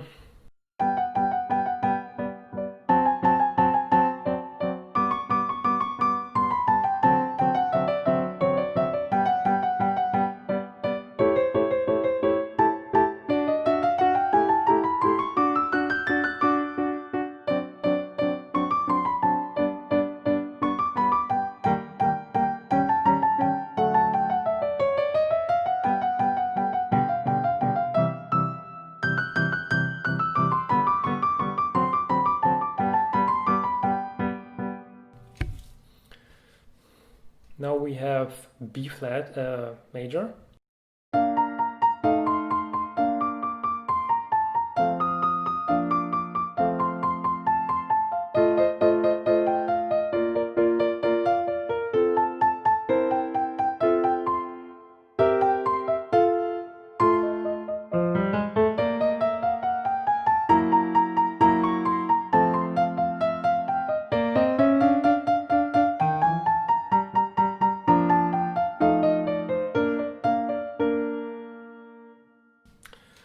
And now D major.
little bit surprised here about the B flat minor second part, but okay. And oh, this was actually wrong. But this flat is so faint, it's almost unreadable. And he says later we have no more examples with more flats and sharps. And now the next section is the usage of the thumb. And we have the following. We can go 1, 2, 3, and then we move the thumb over the middle finger. Like this. And we can do that over several octaves. And then in the left hand too. And then both hands.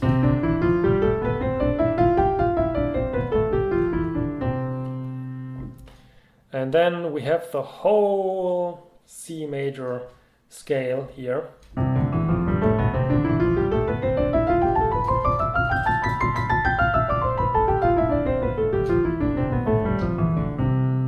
Where I always use some other fingering than what's written here. But yeah.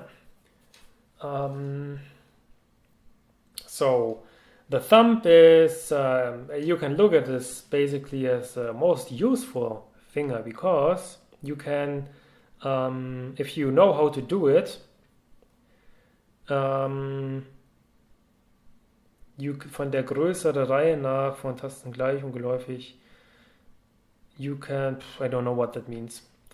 Dieser Gebrauch, okay, he explains it, and I think the sections are really a bit too small. Like if you make a statement and then you explain it in the next one, I think you can just put them together, but entweder unter die übrigen Finger. Yeah, okay, right. So you can use the thumb to go under a finger, or to have another finger go below it, like in the examples here,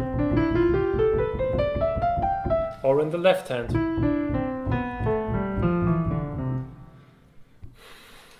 And we have some rules, 6 rules for the thumb. In demselben Augenblick, als dem Daumen nachfolgende Finger anschlägt, verlässt der Daumen seine Taste, biegt einwärts. Yeah, so this is simply the movement of this trick, where you have to make this little movement. And niemals auf einer verdammten Länge. Yeah, so you are not allowed to make a circular movement outside the, like something like this is not allowed, because you have to always be above the keyboard, like in the projection, like this, and not something like outside of the keyboard. And then the next finger after the thumb has to stay there, muss so lange auf der Taste liegen bleiben. I think that's simply the main rule again, where the thumb stays so long until the next finger comes, and then you can remove the thumb. And the other 4 fingers have to stay very in the usual position when you do this movement, so that you basically cannot see with your eyes what the thumb is doing. So it's like a discrete, and not like something like this, but it's just a discrete movement. And then the 6th rule, the 5th, die Hand darf nicht schief gehalten werden, irgendwie so rückwärts hüpfen. It's again an extension that you are not allowed to, while you do this movement, you cannot skew the hand in any direction, and you're not allowed to jump backwards. I don't know how this works out, but I think Czerny had millions of students and then he observed what they do wrong, so maybe I don't know what he means there. And then das yeah, so the arm has to stay very calm all the time while you do that, and you are not allowed to make a movement like that. So you just do, only the necessary movement. And so maybe I skip some of that. There is nothing more important than the technique of the right thumb movement here. And you cannot do basically any bigger error than doing this wrong. So these are strong words. And you do it wrong when you do this. You stumble, or you leave the keyboard, or you move the hand out of the natural thing, or using even your whole arm and moving around, or moving the thumb over the fingers. I don't know what this means, but this is of course something wrong. And now we have to move the finger over the thumb when you go down. And yeah, a lot of reiterations, being steady and still. And the left hand, when moving up, you have the same observations as right. And now you have to practice really this exercise.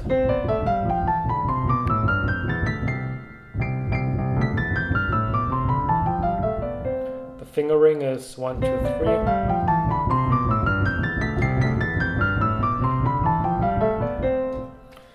And you have to follow all the rules when doing this.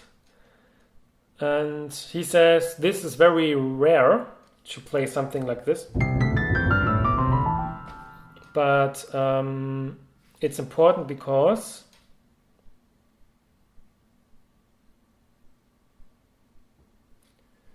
yeah, so when you do this, you have the same movements at the same time. And now you move. And now you move. But if you go in the same direction, you have now the right hand and now the left. So it's at different times. So that's why it's easier to play those scales. That's why he puts this scale here first. And right, this is here the example.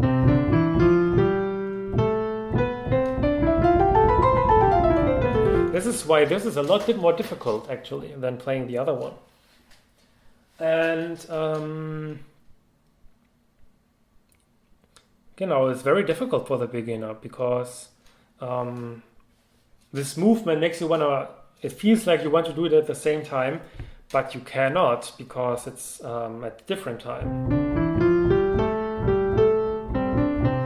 Now. Und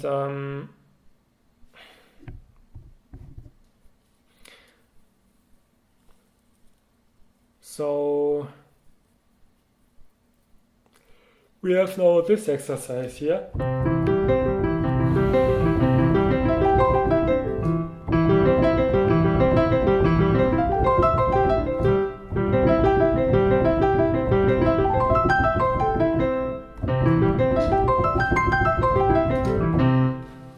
Scale exercises, and you practice them like the other ones.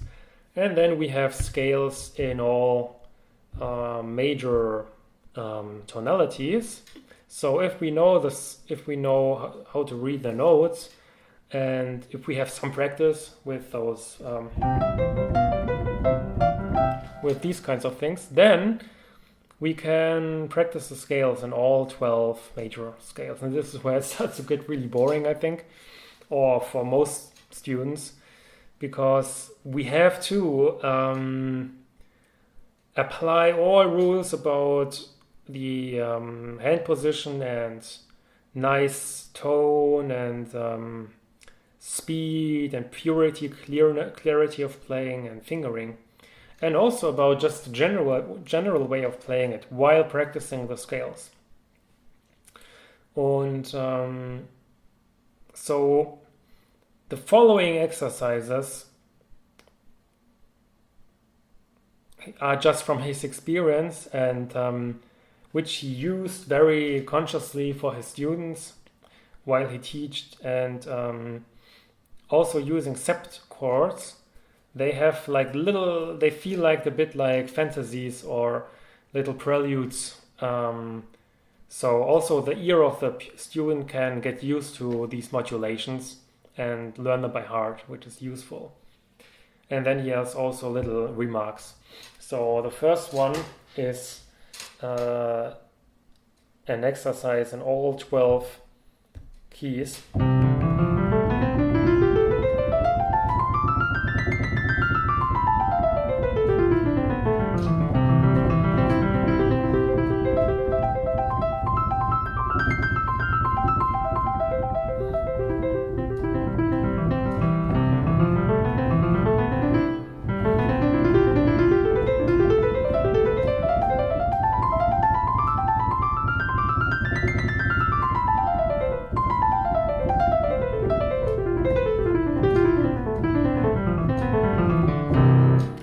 So yeah, scales, you know.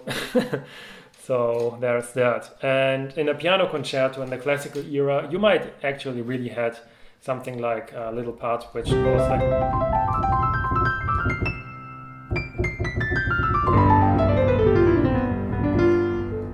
something like that or whatever. And then here there were a lot of remarks, but I think I skipped them now. Then the second exercise.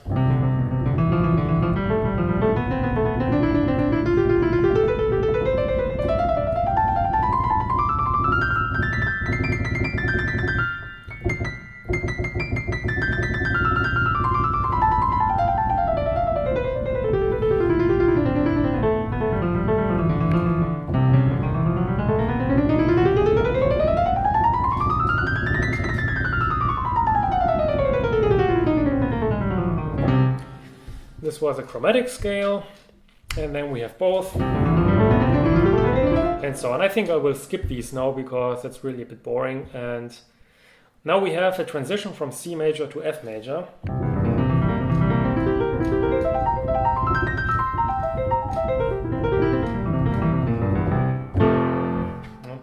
And then we have F major.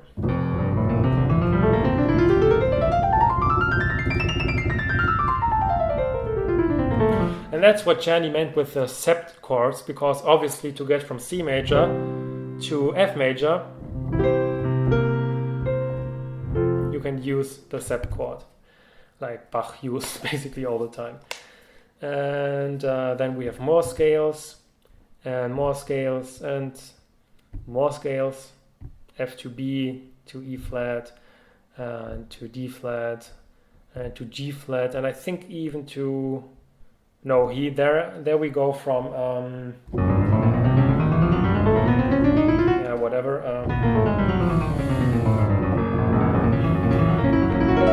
There we move from the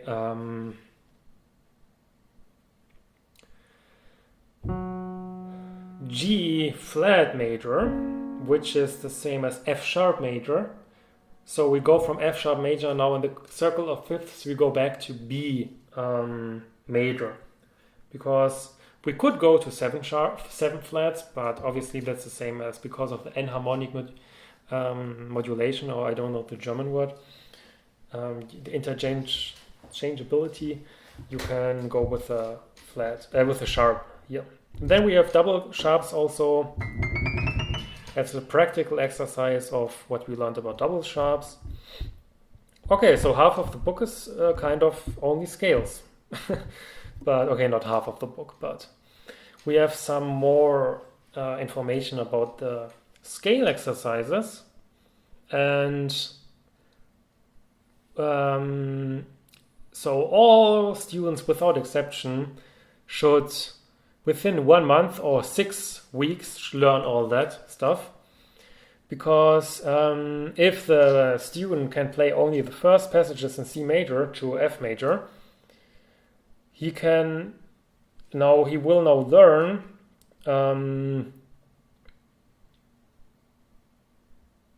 I don't know what he means, but I mean something like he will learn how to proceed always to the next tonality by using these sept chords. And only you have to remember the keys which you press with the thumb. because then you cannot do something wrong. Okay, so that's very detailed again. But if students have 3 lessons in a week, then they can learn in every lesson a new tonality, which takes only a quarter hour.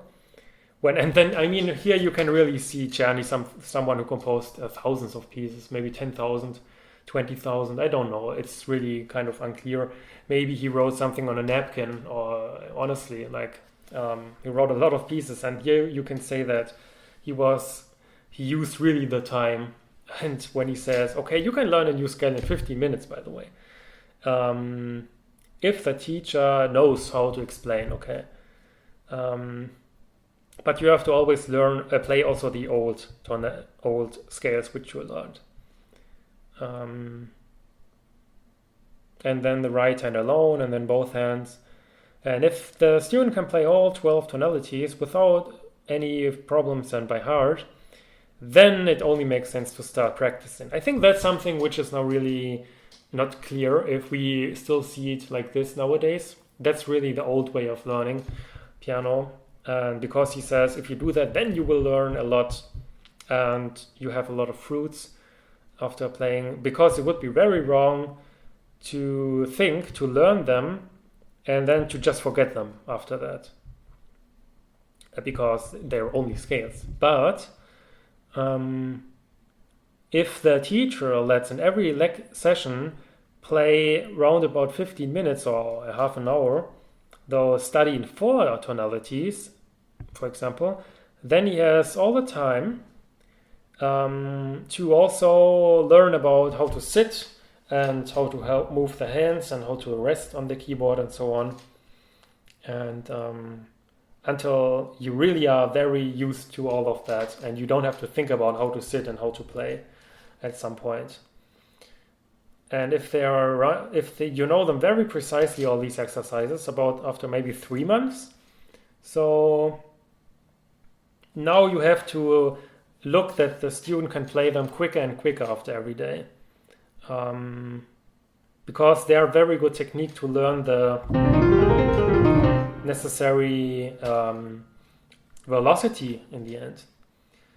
And even if students if their fingers have from the nature or how they were born, have not many capabilities for playing piano, as it's written here, but they can reach the speed, which is possible anyway, by doing that, by playing a little bit quicker every time. 25 minutes, and he's very detailed here with the times, but let's go on maybe. And the second part of the book, and then we have rhythm, and I think I will skip over that a bit quicker. We have white notes, and then whole tone and half tone and quarter tone, and then 8th, 16th, 32th and 64th notes, and then these scales here. I think I will not play them because that's not really a composition, but more like a demonstration of the rhythm.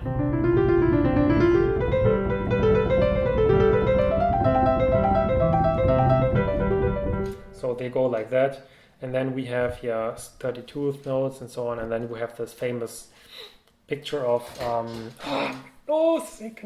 what the heck is going on? And then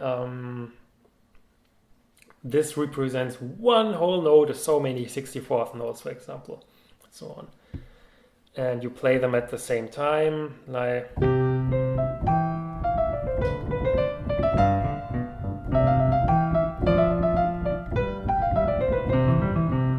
If you sight read, then if you see 16th notes, normally you can assume that you have to play a little bit slower. If you see even 32th notes, then you know that you have to play quite slowly, because there are a lot of notes. 32 for one quarter note, that's a lot. Maybe I can just move on because here is nothing more interesting. I think we have the triplets. So obviously if we have normal 8th notes,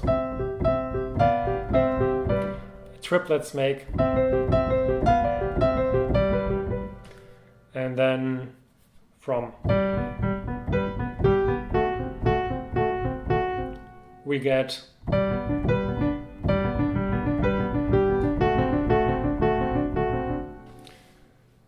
and then we can even have 32th, I don't know the word, sextuplets, which maybe would appear in Andante, for example. And yeah, he says the tempo, you will find the right tempo basically in the following examples. And you have even sometimes triplets for half notes, which is a rare thing, but they can occur, like in this example. So for the beginner, you play triplets, so you have 3 against 2. You can play it like this.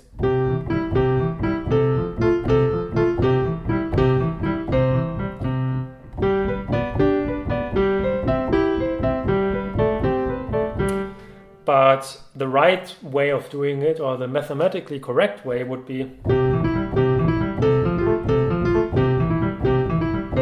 But maybe you cannot do that, and for a beginner it's very difficult. Even for intermediate players, often I saw that it's difficult. But you shouldn't play it like this. This would be not good, or wrong, as he says. But you should play like this. And now we have some exercise pieces for these divisions, and they go like this.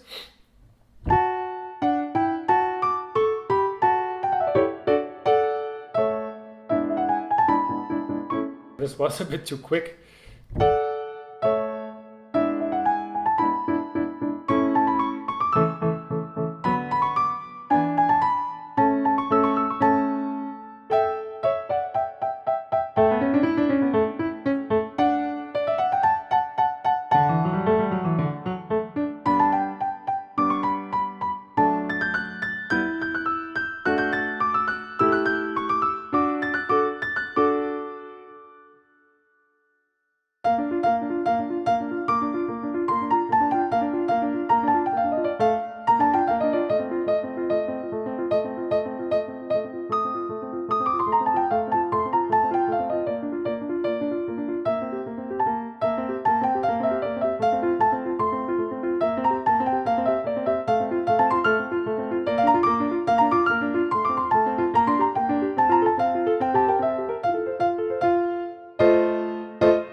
So here we get already kind of difficult, so not super easy. And let's see now.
So this is not really an exercise which uses a very wide range of. It's a typical andante from that time, and they are kind of nasty to sight read because it's very small. It's difficult to read, and then you have like it's a good study for studying the difference between 32th notes and 16th notes.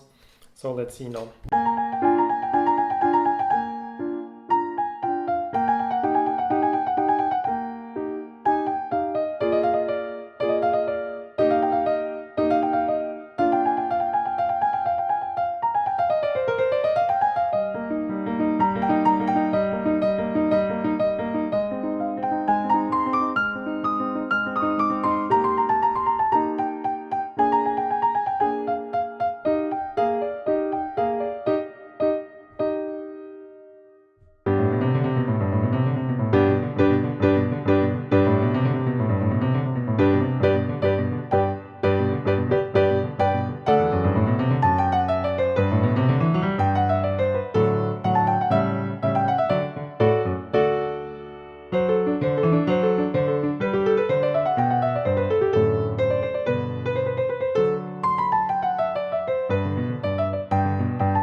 This is now actually really a good sight reading piece.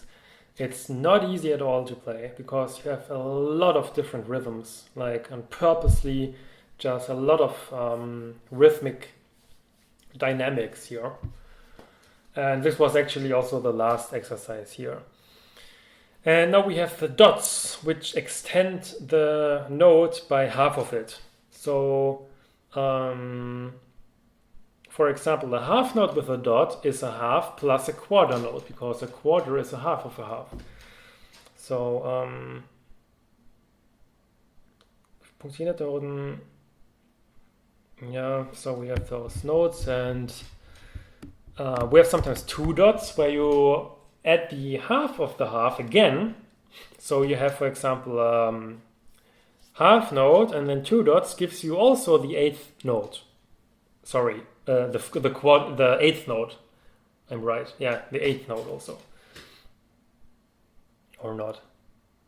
Yeah, it's the eighth note. Okay, I was just confused here. It's the eighth note.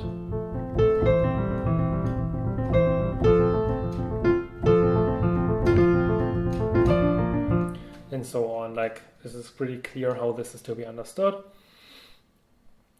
And he has marked some 16th notes with a cross or with a plus, and they have to be played with the nachgeschlagen, so after the bass note, because in the bass there is only the eighth note, and then we have the 16th note, which is after that.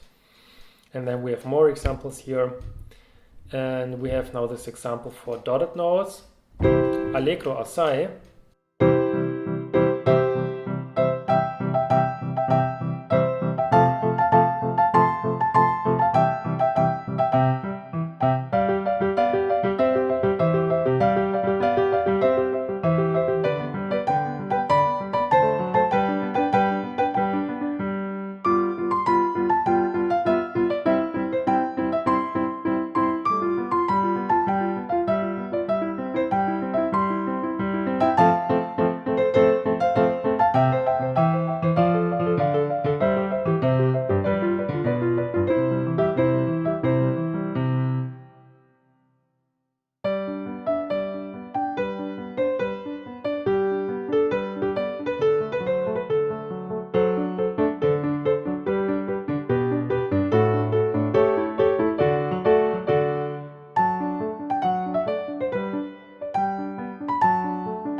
And now we have something really interesting. If you have dotted notes and triplets, what do?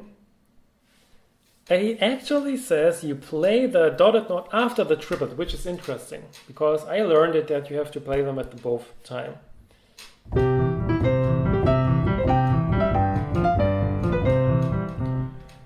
But this is only happening in the slower times, because if you're very quick, then you play it with a third triplet, like, because you don't make the difference for, it's such a very small difference that it's basically stupid to focus on that. And then we have the legato and how's the word? I don't know. Just phrasing. So you have phrases which extend the note, and if you have more notes in one phrase, then you have a Schleifen. So it's basically standard legato. And then if you have chords, then you just play the new chords and the old ones stay.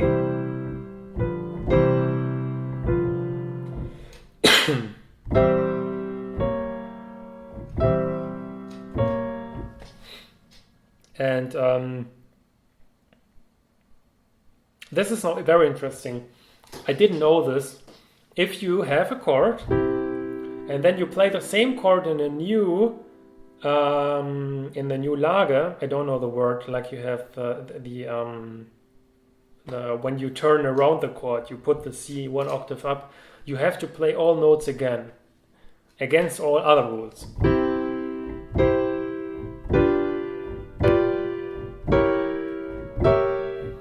That's what he says. Derselbe Chord in einer anderen Lage, so müssen ungeachtet aller Bindungen und sämtlichen Noten angeschlagen werden. Yep, every note has to be played again. So you don't play, which would be stupid, because if you have the same chord, it's always only one note which is changing, and then it sounds stupid. So you play everything. So we have here now some exercise pieces for that.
And now we have pauses, and you can see here all different kinds of pauses. And then you can put dots on the pauses. The same rules apply as before. And yeah, so in the final example, he says, hier sind die Töne schon ziemlich kurz anzuschlagen. So the notes are really to be played very short. You could put, I guess, a staccato sign.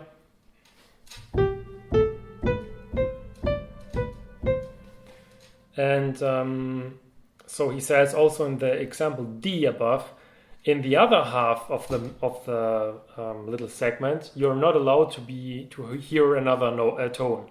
So you should take them seriously if there are explicit pauses there. And there is an example on the bottom here, which is funny, like a whole little part of a composition in the footnote, literally. So, but I cannot read it as it's too difficult to read. And then we have syncopen. This is now getting in Brahms territory here, like.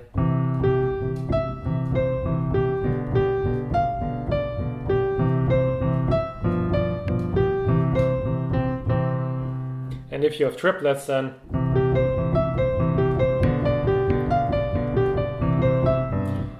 we get kind of to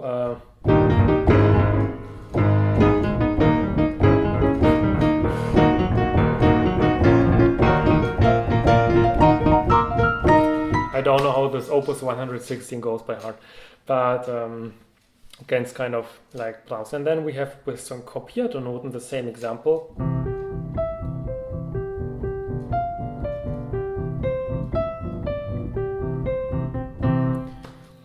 And yeah, he explains how you play this. And you can also have these syncopes in every kind of measure. Like the 16th note example is, I guess, something like Beethoven used. And mehrstimmiger Satz, now we have more voices, like just a choir transcription.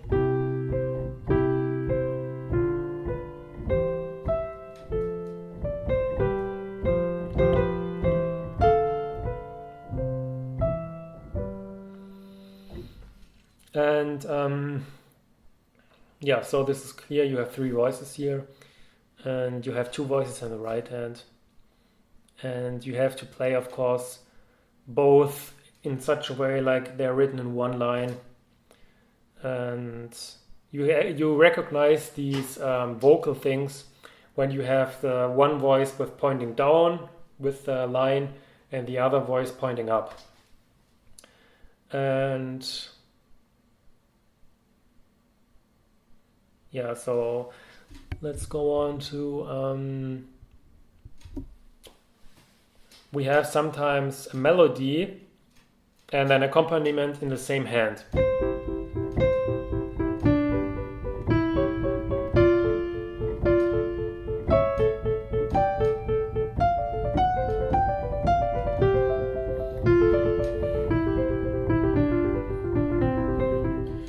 So this is a nice technique to simulate more hands playing at the same time. Often used, obviously, in left-hand pieces alone. Also, like Alcan uses in that Opus 76 number 1, I think. Which goes something like that. And yeah, so now we have ungleiche Noten. We have already learned how to divide the measure in the same rhythmical elements. But if you're a little bit better, so you can play the hand as if the other one is not there. So you have total independence between the your hands. And let's see what we have here. Oh, this is now very bad quality. So this is now an exercise in 2 against 3. And here we understand what he says by the left hand and right hand are basically independent.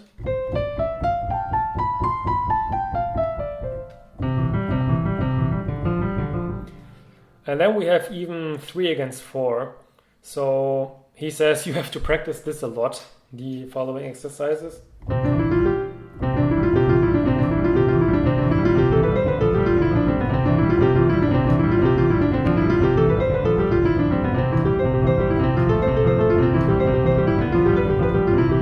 And so on. And I think one most famous example is and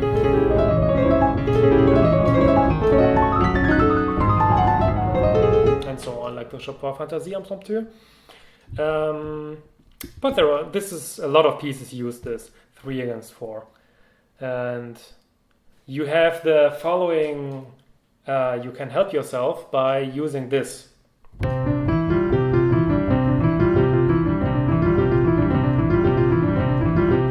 Because actually it would be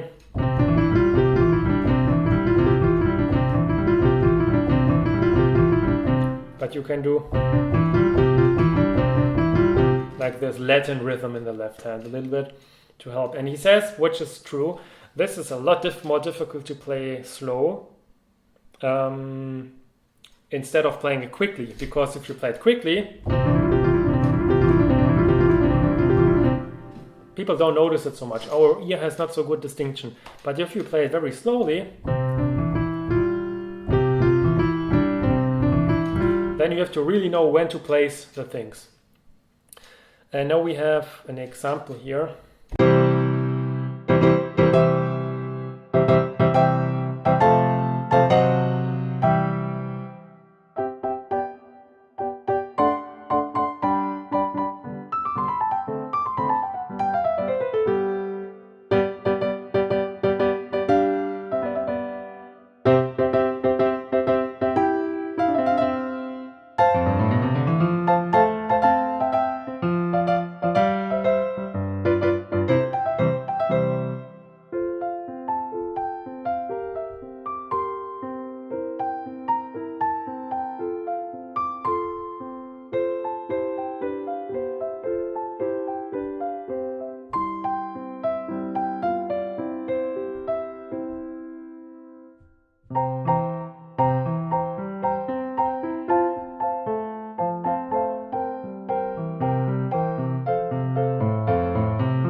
So much for those exercises. And well, now we get to the 12th section, and this is about the tonalities, and I will continue this at another point.